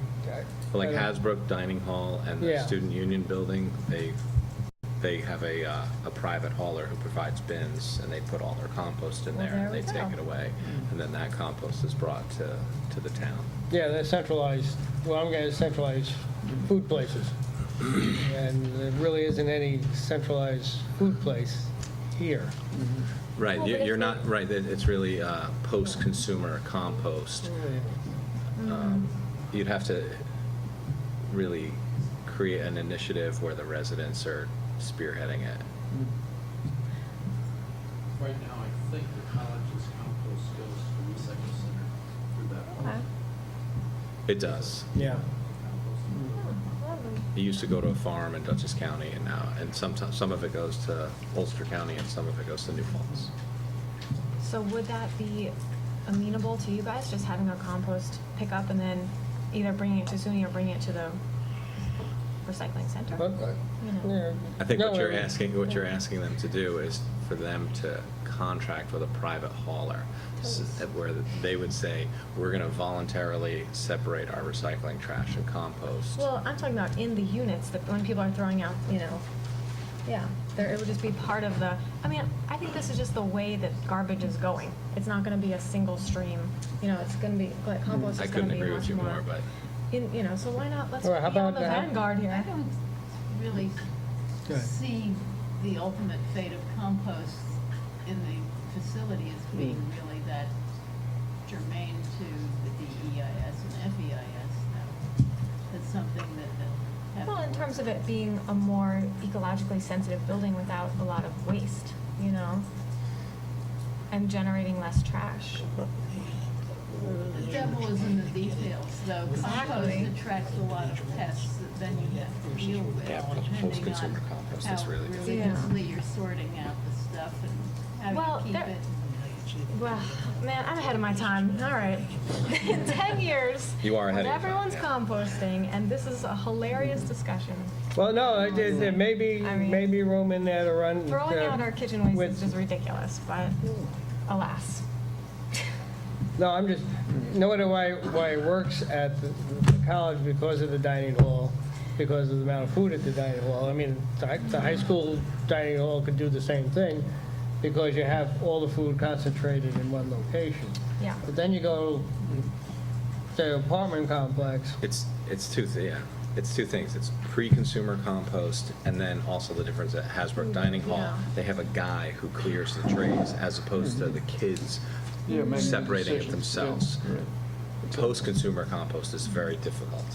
All right, I'll just lose this battle. I'm sorry. I'll let you know, at my Sorry, house, I'm at like- my house, I'm the consumer composter. Yeah, I put But stuff in my own pile. I don't want to share it with the town.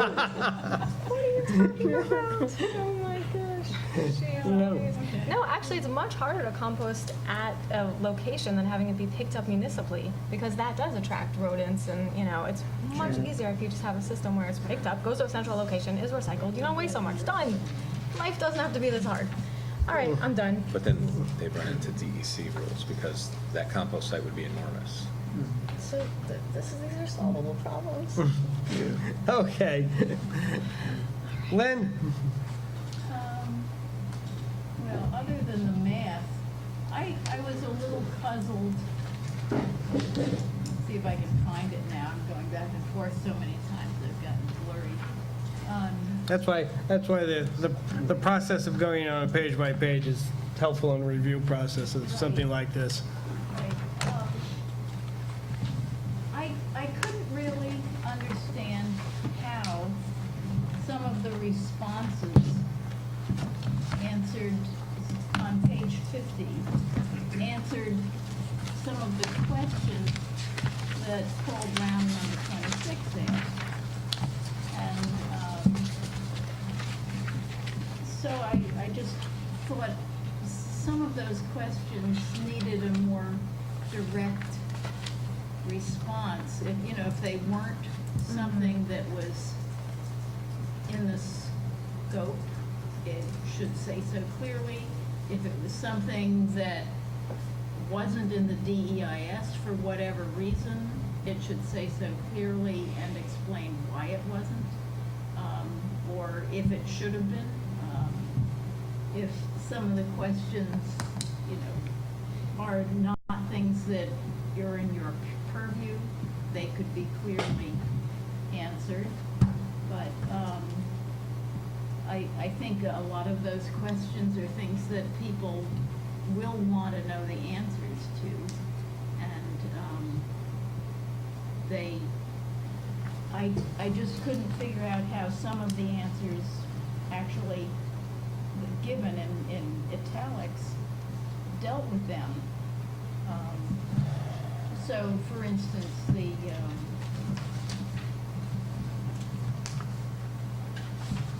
actually, this is, one of these things is Bob Cook's thing, but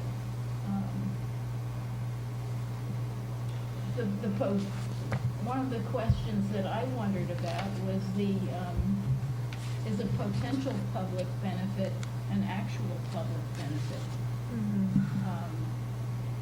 The possible, when it says that the company may transfer ownership and operation, and that it's a potential public benefit, if What are the actual, yeah. is it an actual? Well, separating them You know, between how- the, how- yeah. How This could happen. how Yeah. potential is potential, and even some of the mechanisms of that, I think in another thing, for a few pages further on,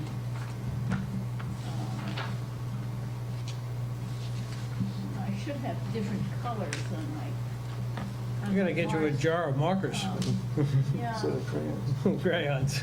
It was, let's see. Oh, in the future, should the town be interested in accepting a dedication of these facilities? Now, does accepting a dedication mean it would just be given to them? Or they would have to Yeah, buy that's a it? question I There would had be too. negotiations about that? And depending on how old the facilities are, what is the expected life of the facilities? Would the town be offered an obsolete plant that they would then have to upgrade severely? The benefit of this doesn't come out clearly because of the possibles and the should the town be interested in accepting a dedication. I don't really understand what that means. You don't know if the town's gonna want to take it. Uh-huh. If they don't, then it's gonna stay in private ownership. There hasn't been any. And then if eventually the college would own Yeah, it was 47. Council could own it. But Foundation. at what time would it be offered? Well, it's a negotiation. Just take that in the future. That's it. I think the only thing from the applicant can say is, that the facilities, both the water and sewer, are being built to service Park Point. However, the benefit is that they're expandable units, it. Right. and that there is potential for expanding the units to service others in the area. And And it's, at some point, they'll be offered, but we don't know. and at at what point. some point, whether the town wants to develop it, Joe's sewer and treatment facility wants to buy it over and develop its own private sewer plant for the facilities on it. I mean, theoretically, anybody could move in on it, and if they meet the requirements, and buy shares into an expanded sewer plant. So I think you're asking one side, what are the benefits of it? And I think the only benefits they can list on the table is, we're building this thing, but it does have the capability of being expanded. Yeah, I think that. Go ahead. I think the reference to the town should just be deleted right out of there, and possibility of, like Mike is saying, possibility of being taken over by either, another party in the future. But it's The kind of a Southern chicken Ulster and egg. Community Sewage Facility. Right?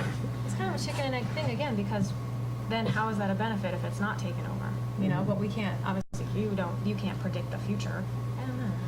Well, no, all you're saying is, yeah, we'll make the decision of a potential benefit or not on that one, but all they can say is, these sites are expandable for water and sewer service, into the area bounded by, Right, as opposed to building a system Building that it. can only service 732 beds. Right. It's completely unexpandable. And so Dave signs off on what they're building can service what they're creating, and it has optionality. That's what it is. And likewise, the water wells and the storage system and treatment, can the easement that enables that to be done be transferred to another entity? Should that be desirable? And that's, you would have to just leave that up to future negotiations, I suppose, depending on who wants it, and why, and how Just much, the benefit is when, expandability. all of that. Yeah. But it would be a transferable It's a good easement. point. I guess, Mexican easements, you could make them transferable in the transaction of the ownership of facilities or something. I think we understand ultimately what the comment being, but let's be more specific and clear about what, potential and actual benefit is. Let's just be more clear and simplify and say, what is a potential benefit here, and not sort of assume anything about, dedication or takeover or anything like that. I think what Tom and Tim were saying is focus on the fact that there's an opportunity to expand these systems for future growth. And Okay. let's end it there instead of trying to project or suggest something else. Or try to pinpoint when and if and how Yeah, okay. type of thing, because that's only, they're only one side of a party here, and Yeah, I know it's very hard to be specific, but it's a good thing to be as specific as you Okay. can. Okay. Because otherwise, people are gonna go running around in circles and inventing scenarios and all sorts of things. oh, I take all the fun out of life. We'll make this sentence even shorter then. No, I think, The town has asked us to expand. Right. There is a benefit. And it does fit in with And the that- draft comprehensive plan. That's an area that, those are the things you tie it to, is it's tied into the draft comprehensive plan. It's an expandable for future development that, Infrastructure where there is none. that presently Park Point sees no expansion for their part. I totally agree with that. Except for the discharges to water. and Okay. Anything else, Lynn?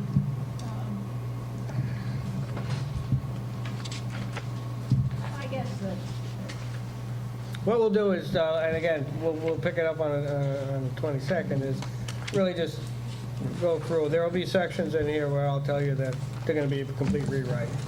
Don't like the tone, don't like the structure on it, and we'll just go past that. I did sense a number of them that I would line through and say, this will be rewritten.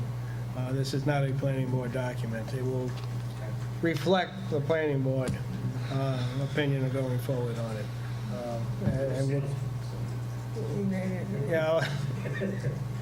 I have a way of writing and things that one purpose or another, but I think the board has a couple of ideas on it, but and we'll take that, and then we'll point out also in here, you can take a look at it, but we feel that the questions weren't answered or I'll just say weren't adequately answered. We'll circle those things and ask for, can we develop more information on this? This doesn't solve what I expect to be in our final report. That's my question. Do you want to try and make some of the upgrades that we talked about now, or just for these three sections, rather than confuse people further? Take your comments on these three sections. I would suggest you take our comments, type them in, don't send them out until we finish our meeting next week, and then in 2 weeks, and then combine them all into one. So you have some work to start off on, but. What I'm talking about is like Tim's suggestion. The things you- Yeah, well, yeah, I mean, the structure one, set them up structurally. Let us go through this don't give us another copy in, I'll say, George and Tim's structure yet, okay? Go in and beef up the answers. Let us go through this document as is, with the questions and things like that. Then combine what we've done tonight and what we do on the 22nd and put it into that structured form. Okay? I think that's probably where we're at on it. And again, making sure that Spider and our traffic consultant have signed off on it, and they've read it, and so give them their sections on it. So we kill two birds with that. Anything else that Well, we we want had brought, as our last meeting, we won't go over it now, but I think Eileen had a lot of concern about site plan, historical stuff. So we had put together a sort of historical timeline on the site plan since the inception of this project, really. So we'll reserve that till next time, I guess. Okay, would be yep. appropriate, because I want her to benefit from that. She's had the most questions about planning board. Obviously, from her perspective, it's most important, so we want to be responsive to that. And so what we suggested or referenced last week, we have, but we'll save that for maybe next time. Okay. And then lastly, I have Tim Ferteski, who is our attorney and is representing us as it relates to our IDA application. We again wanted to be responsive because Tim has several questions. I think Augusta and Eileen and several others had. Lynn had some questions about his letter to you and to the planning board about our application and about what our position is on the IDA. So I asked him here to come just to introduce him as part of our team. Everyone seemed to have some questions, so I thought I'd let him introduce himself and explain his letter a little bit to you, and then you can ask me questions. Okay. Thank you, Tom. It's a pleasure to be with all of you tonight. I think that the letter was really generated as a result of the RFP for further economic analysis in terms of the impact of this project. I've read, I'm a little late to the party, obviously, but I've read through all of the minutes from the meetings. I've read a lot of the comments that have been presented by the board, a lot of the questions that have been presented by the board. So I feel like I have a good sense of, I guess, the concerns that have been raised about the economic impact of the project within the context of a seeker analysis. I guess I don't want to characterize the planning board's concerns. I'd rather, I think, hear from you what your concerns are as they relate to the pilot and the function of a pilot on a project, on an economic development project, on a land use development project. By the way, I'm coming in from the outside, but I have, we represent over 40 IDAs throughout the state. I am a planning board attorney. Not only do I represent developers, but I represent planning boards throughout Onondaga County. I represent 4 planning boards. I'm a town attorney in 3 towns. And I sit where you sit. I'm also the chairman of my planning board in the town I live in, which is a town which is probably, how big is New Paltz? 30? 14,000? We're about twice the size of the town of New Paltz. So I'm in your seat a lot. I'm on this side quite often too, and I'm in Georgia's spot quite often too. So I have a lot of experience, and I hate it. I know what it's like to be on a planning board when an attorney comes in from out of town and has all the answers. So I don't want to pretend I have all the answers, but I do have some concerns as it relates to the planning board's role in the seeker process, primarily when it comes to economic development impacts. And I think the letter reflects that. So I would open it up to questions for you. To get economic development benefits like the applicant is seeking from the IDA is not an unusual thing. It happens throughout the state, happens all the time. I represent local development corporations and IDAs, and we get projects that come before us all the time seeking economic development assistance to do a project. And I think, as this letter points out, the IDA has been authorized by the state legislature to provide those types of economic development incentives. And it's up to the IDA to create policies that will encourage economic development and at the same time will try to balance those economic development benefits with payments to municipalities for services. I guess my concern seems to be that this board is trying to make a direct correlation between services and the cost of services and the pilot. Is that a fair characterization? I think what this board is trying to develop is what are the costs of services associated with this project? What are the costs imposed upon the town for this type of project? And for our benefit, in doing a fiscal analysis to know what kind of costs are associated with it. From a, and how that's used elsewhere is critical, because one, it's numbers coming with the town and for the town. It would probably input used by IDA in evaluating the cost of services associated with this project. I didn't mean to interrupt you, but to what end will that number assist you? I guess I'm trying to figure out, if you know that the cost of services will increase by X number, how will that assist you in the seeker process?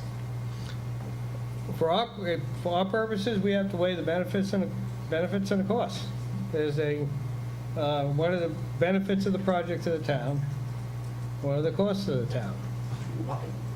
And I guess that's where I'm a little confused, because this is a planning board, and the planning board does not set tax policy for the town. The planning board reviews site plans, and that's the process you're in right now, is a site plan approval process. Well, I guess, but I was confused because I feel like the chair of the IDA on numerous occasions has said to New Paltz broadly that they're expecting New Paltz to provide analysis because they don't do any of their own analysis, and they're looking to the lead agency and the town board to provide them with analysis. I was at the hearing, or the initial presentation of the application to the IDA, and I don't know what else was said, but I know that at that meeting, the IDA board clearly stated that they were looking for input from the community in general as to how they should approach the pilot application. So you're certainly able to provide input to the IDA board as it relates to the pilot. I am just trying to figure out how the economic costs relate to the seeker determination, because as has been set out pretty clearly in Mike's letter, Mike Moriello's letter, economic impact and seeker are really, that's only a very tangential part of the seeker process. I'm really unclear as to why we need to justify our motives to you, and we have our own attorney that we can discuss advice with. It's a very simple, exactly what Mike said. Our job is to look at the benefits to our town. If a huge project is not paying taxes, that is not a benefit. That's my statement. Just in addition, you're also acting as lead agency. All of the involved agencies Yeah. have to make determinations.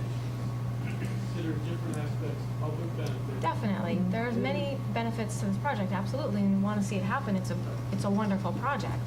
So for But instance, the we need to IDA look at everything. will comply with seeker before it takes whatever action it determines it will take. The town board will comply with seeker before it takes whatever action it will take based upon assessment of public benefit. And those considerations have to be part of your seeker Exactly. responsibility as lead agents. To make sure they have adequate information to make their determinations. So it's not something that we just ignore. It is the responsibility of the planning board as the agency to address. What he said. What exactly, this is where my confusion lies. What exactly is the planning board's role in addressing the tax implications of this project? We said that like 3 times now. I didn't hear that. The EIS needs to provide information, the IDA will use to make its determination about the pilot. They specifically do ask for information as to the impact.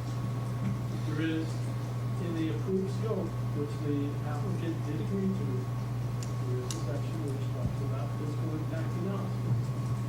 That is where the RFP was directed. You have someone, there has been a clear request from participating agencies to have a independent consultant review the physical impact analysis that was provided by the applicant. Clearly, there were changes. The police responsibilities have now been acknowledged and transferred to the town. That's an impact which the town has to take into account. So the physical impact analysis in the EIS needs to be evaluated by someone with some degree of independent expertise. And then the EIS itself will be considered by all these different agencies.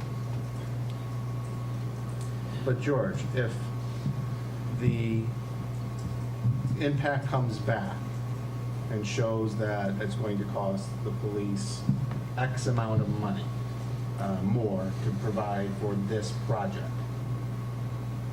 how is that going to affect the site plan or even the seeker determination? It may affect the secret determination of the IDA. Of the IDA? Okay, but not the seeker determination of this board? But not the secret determination of this It board. may affect the findings that the planning board adopts as legal.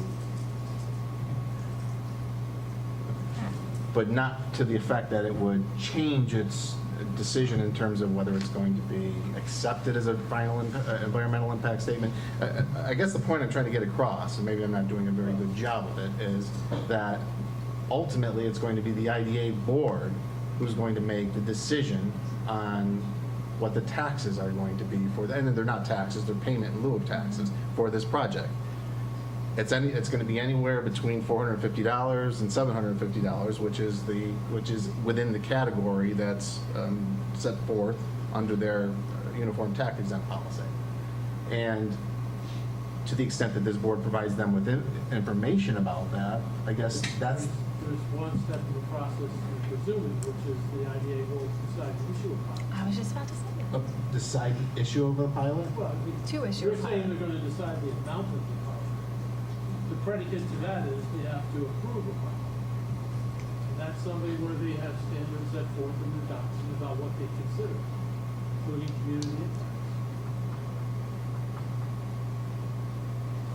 So, We're not, and I come back to, we're not dictating or the board is not proposing trying to tell what the you IDA do. the pilot will be. This board is not going to do that. But they do have a responsibility to put information into the impact statement. Allows the involved agencies to make their determinations, including the determination on pilot.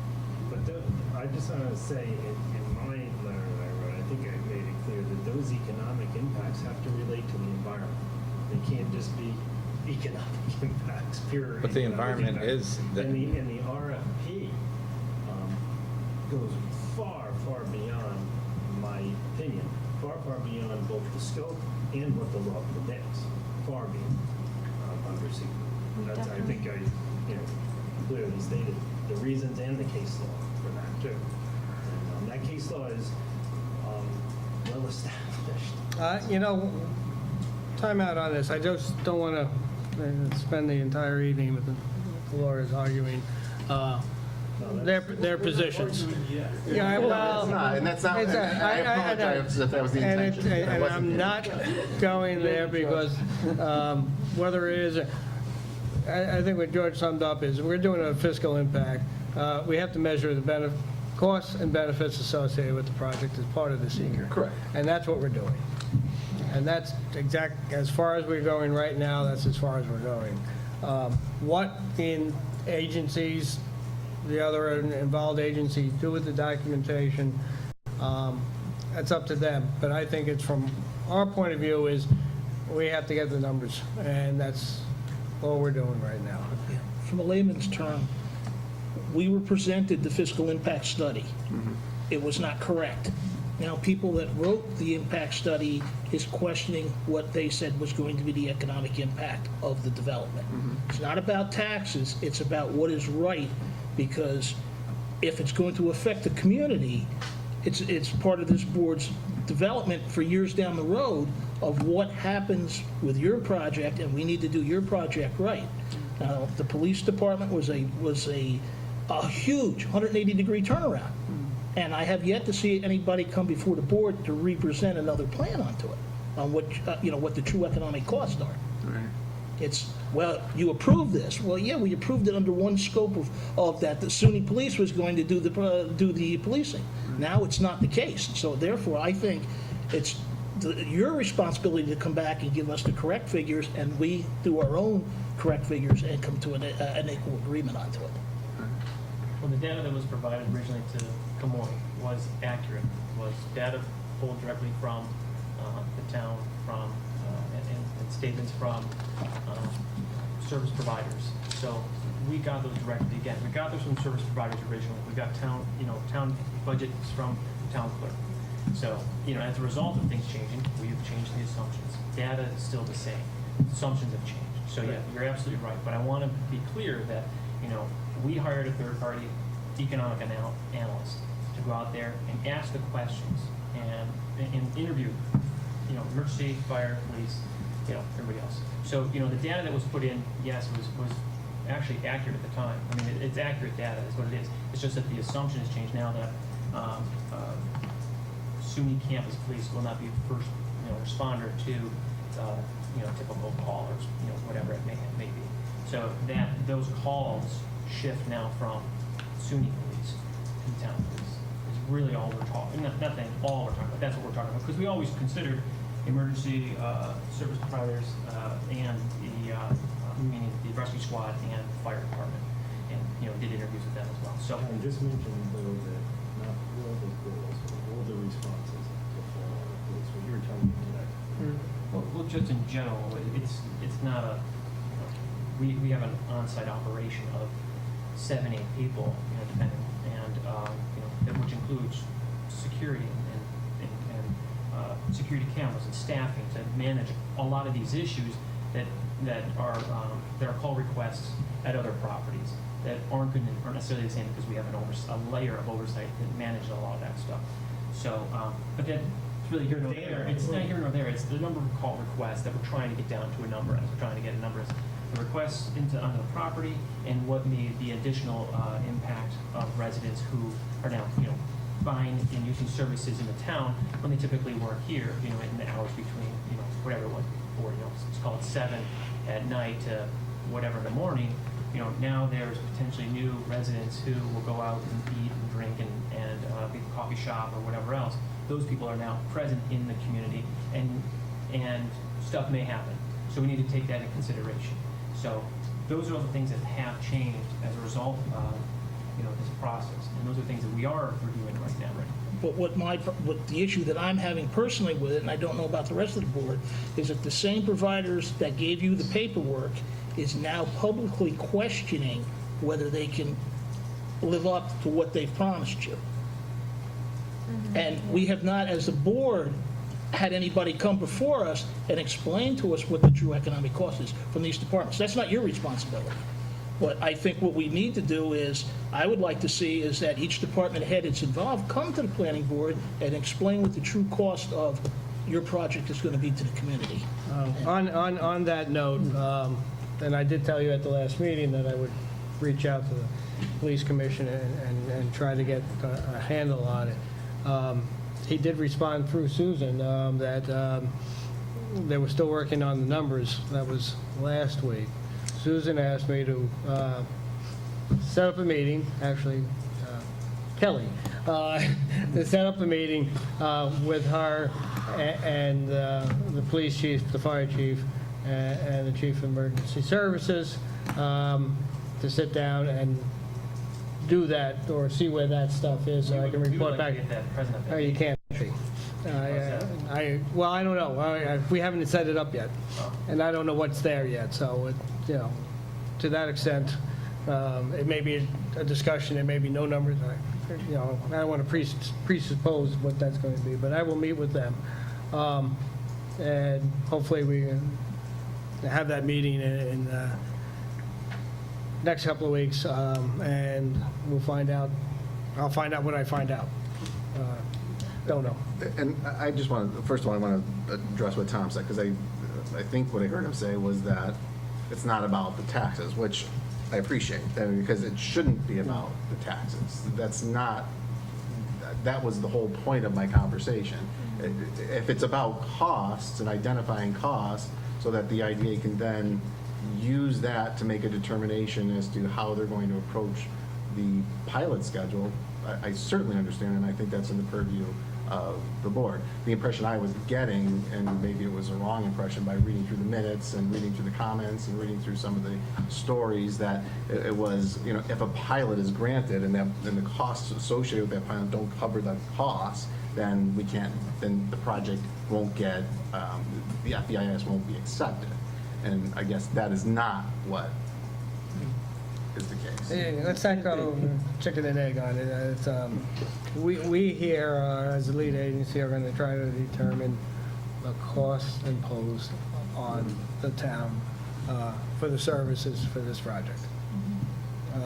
The IDA isn't going to look at it before we make our decision, so there's no way it can be retroactive. Exactly. Can't happen. No, so they can't make an action until you've made a Right, decision. exactly. They can't make a decision on the incentives from the application until some secret determination has ultimately been concluded. And that's part, I guess, part of the issue is how long does that process last? And where is the finality of that process? Lynn? Another little unknown that kind of affects this calculation possibly, and other things like the traffic, although I tend to leave that to the traffic cognoscenti, is the fact that I can't recall, and maybe I just haven't read things thoroughly enough, how the DEIS and the FEIS treats the fact that students moving into the new buildings, some of them might be commuters from farther out, but some may have been living in the village in other rental accommodations, which will then fill in with more people. It's not as if there will be no increase of population in the town village. And is that something that is being addressed? The fact that having more people in these apartments will also, it's not a zero-sum game. More people will end up in the places that the students are vacating. I think we're just looking at this does as an incremental, without changing anything left in the town, in the Okay, village. so that's how we're treating it. So this is the 732 more people. Yes, we're Yeah. studying it as 732 more. Because Actually, I there think are we're studying it as sometimes a in the 90% traffic reports, it made it sound as if, well, there's all these students who won't be driving in anymore because they live here. But if they could just be opening holes for more students who would be driving in, I don't know. No, we're, To have somebody who's out there. Yeah, I think we in our economic analysis, we use actually a 90% net new. I think we said Right. maybe there's a 10% that are not coming from out of town, or who aren't necessarily commuters right now, and that 10% would backfill with most likely students, because all those units that would be vacated by a student would probably only be rented by a student, because they're typically rented on a bed basis or individual basis, and are really catered and marketed more towards students. So in our formulas, we're using a 90% net new, which I forget the final number is on it. Right. We're using an assumption that these are new people to New Paltz. They are existing here already today. I mean, they're not new to the campus, they're just new to the town between the hours or non-commuting hours, basically. Since they live here now, they're not impacting the traffic because they're not coming off the thruway or coming off of whichever direction they were coming from. They are now hopefully taking the loop bus or riding a bike or actually walking to campus. Their impacts on traffic and other services would probably be more felt during the hours that they haven't been here already. So which typically the 7 to 7 or the 6 to 6, whatever you want to call it, 12-hour window. That those truly are now the net new. It's really during that time frame because they're existing students already. Does that clarify anything, or is that just more confusing? Well, Envision 700 or 690 students living on campus, and then whatever percentage of the college kids go downtown, the same percentage of Park Point will be going downtown. So there'll be an increase in downtown people. in downtown people. Instead of And we're the not, students who have to drive home to. Right. Whatever town they're from, Podunk, Poughkeepsie or wherever they live. they'll be staying here, and they'll be Going to me. so it has two different impacts if you look at it. There's less driving, but there's more people in the places that exist. And some of the impact is positive, and some of it. Yeah, it's might both not ways. That's exactly what's the benefit of those increased sales, it's for shop owners or whatever else, and against cost to police calls, fire calls, and rescue squad calls, really. I think that's the sum of what we're discussing here. Right, That reminded me of something. Just in the interest of full disclosure, I figured I'd just throw out there that I own one apartment in the village that we rent out. Just thought I'd say that. We've never rented it to students. I think the rent is probably priced them out. So, although students could live there, but there it is. Just thought I'd say that. Major competition with Park Point over here. I just hope we give you more sales in your store. Seriously, come on. Chocolate. And I'm also, Hey, hold on. I'm also a landlord with 4 units that have 5 bedrooms. And some are coming due if you wanted to rent a room, Tom.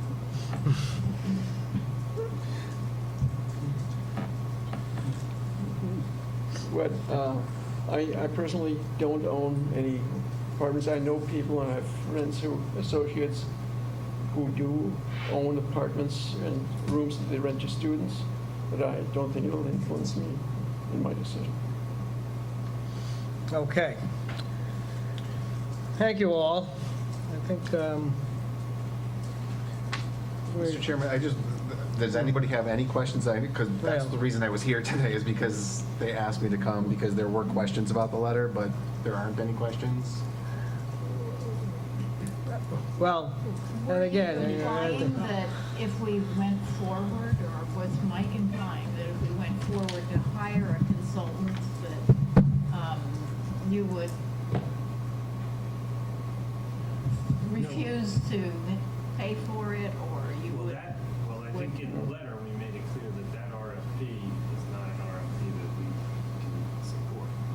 We didn't read that as a peer review, is what we discussed here several times, and our concern was that that RFP was discussing a lot of things regarding, I think, pilot, tax structure, things like that. And we didn't see that as a peer review. A peer review would be someone who's certified like Camoin, and to take a look at it, or another group that could look at our analysis, the data that we were provided, and give an opinion, I think, on the reported results. That's, I think, what we saw as a peer review. What we were acknowledging, we accept that as part of this project, but what we didn't accept was we read that RFP as being. It's not necessarily an RFP. So where do we stand on that? Did we revise our RFP, or what's we haven't moved forward on it at all. We're still reviewing. Then again, I think, from my perspective, the meeting and getting the baseline is important.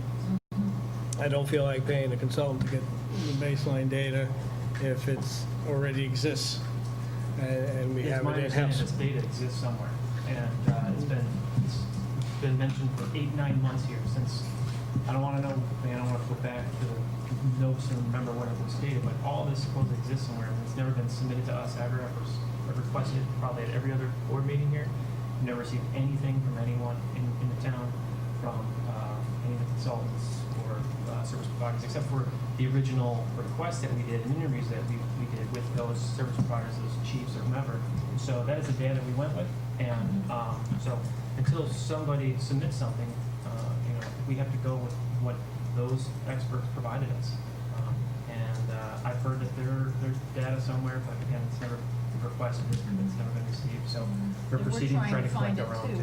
too. No, we appreciate too what this planning board is Yeah, doing. and I do, I wanna especially say that Mike much. I trying to meet appreciate- with all the heads, because, it's not charismatic, it's numbers, the numbers are there, Well, it is, Just gotta get 'em. it's a look at and assumptions to it, and it's a work requirement for the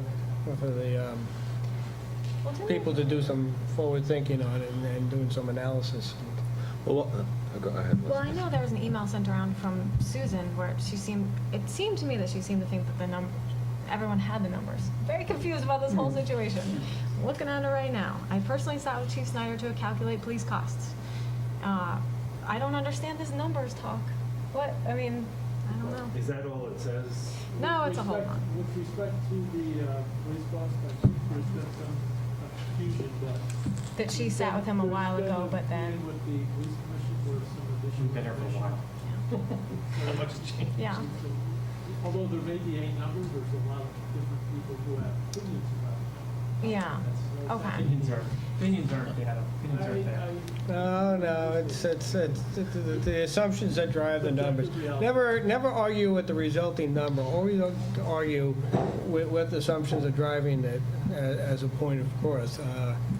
I've done forecasting a number of years, and people don't like the number that you came out with a result. And I said, well, that's the number that comes out. If you have some problem with that, let's go back and talk about the assumptions that drive it and see where and then that's But I thought that's where the it is. whole reason that we wanted to have an RFP, that we wanted to hire an analyst to perform a peer review.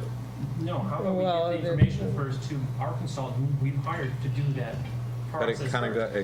it kind of goes back to what the gentleman brought up at the beginning of the meeting. It doesn't necessarily seem reasonable for the applicant to have their analyst analyze the numbers. Let's how about we start with numbers? How about we start with accurate data? Fine. I don't need to hire a consultant to send me accurate data. review until we can get the numbers to put together the assumptions. George, So is if there you- I'm sorry. But if you have concerns about what's in the RFP, why don't you go through the RFP and strike out what you don't think is appropriate, if you think there's mention of the pilot, and then that would be our RFP that we would look to use to hire a financial analyst, so we have a peer review. I mean, I thought that's what I was the understanding that we were trying to do all along. It suddenly it seems like we're throwing out the idea of using any sort of independent analyst. That doesn't seem to make sense to me. I absolutely recognize that you would like to have a third party do a peer review. And we said that before, that's not an issue. An issue is that just having a completely different analysis than what we have done. And I don't see any problem with you taking the RFP that we have, and if you think there are a few things that you want to remove because it's specific to pilots, Okay. of the entire thing. Yeah. Maybe we could discuss this in a George, is there a way that the planning board can force the issue of getting the information from the town, the village? Well, let's not have a debate on it. We are, Susan is trying to get to that end result. I looked at that email where she said, I'm so perplexed by this conversation, and I can't keep up with that. I mean, am I Yes, crazy? I know. No, you are crazy, but that's the other Separate issue. issue. And the police chief can make comments in the paper, but we can't get the figures. It just, You'd think she could tell the numbers apart. Anyway, why don't we hold off on that, see if I can get that meeting, I can report back to you at the next meeting, where we're where we're at. Right, I think Susan's, Now, I may be out of line saying this, but I'm going to say it anyway. Perhaps maybe each department head can refrain from making public comment until the information is provided to us. I mean, we had the instance tonight where a member of the commission made a public statement. I understand. The one thing I do want to try and make clear, and I think in the context that Tim is talking about too here tonight, is that it is the customary and right practice to hire for the applicant to present data to the board. And then if there are changes in that data, to get that data back, assimilate it, give it back to the board, and then for the board to hire their expert, if that's what they're going to do. Because otherwise, the applicant has the burden of doing both jobs. And it's not the applicant's burden to do both jobs. It's the applicant's burden to pay for both jobs. That's unfortunately the way that it works. But it's not the burden of us to go through and redo the RFP. The peer review is a peer review based upon the scoping document, which is 47 pages long, which we spent a lot of time on, and the seeker review and what's permitted to be reviewed under seeker as part of the review process. And that is where I think the misunderstanding is coming in, because there's just information that's in that RFP, a large amount of it, that is not germane to seeker. It's not. I don't know. To me, a lot of it seemed pretty straightforward, and if you feel like some of the questions like overstepped and got into pilot a little bit too much, why not just strike those out? But I felt like it was, the RFP was pretty straightforward stuff. It's nowhere near a peer review of what was done. Really? Of what was scoped and what. I don't see it that way. All right. Yeah, we have a difference of opinion on it. Tim gave you a suggestion on that. I told you where we're at, discussing, where we are in peer review and things of that sort. It's probably premature at this stage until we get something to work with. And hopefully, our next meeting, we'll have something to work with. Something that I can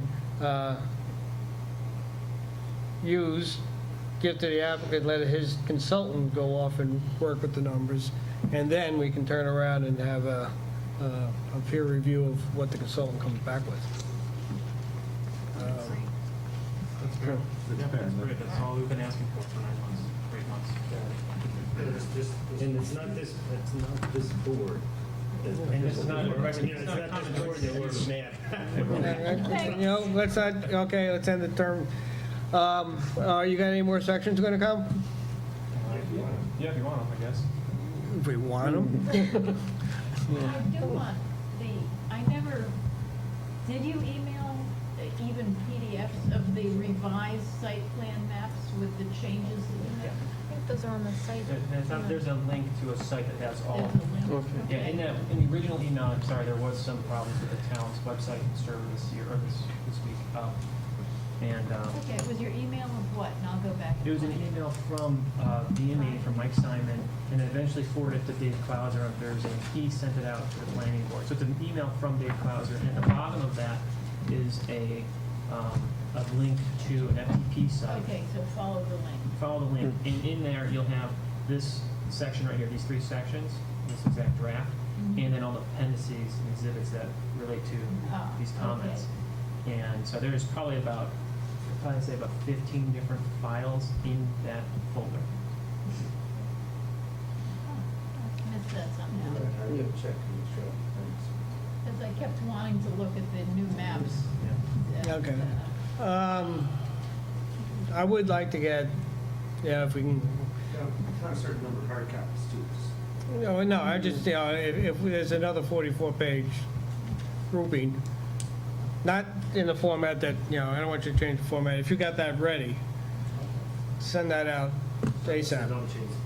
Don't change the format yet. I mean, yeah, let's send out about that much more.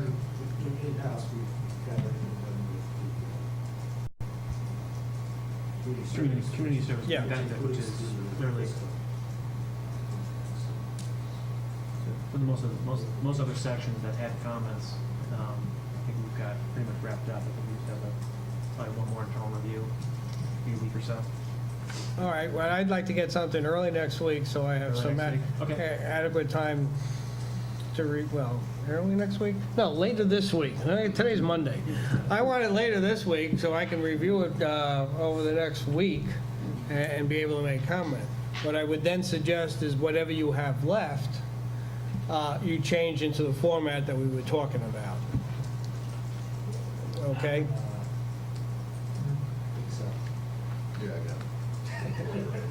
But I don't want to wait for you to change everything into the format. Yeah, I don't want you, yeah. You can give me something sooner. Give me the old format sooner. Then take the rest of it, go back, take the rest of it, and put it in and put the whole document into the format. And what we'll do is next week, pick up this thing on a page by page, and then we'll pick up whatever you give us on a page by page. And we'll get through it that way. Okay? Thank you. Great. Thank you for coming all this way. Next meeting, 22nd of April. We all going to be here? Okay.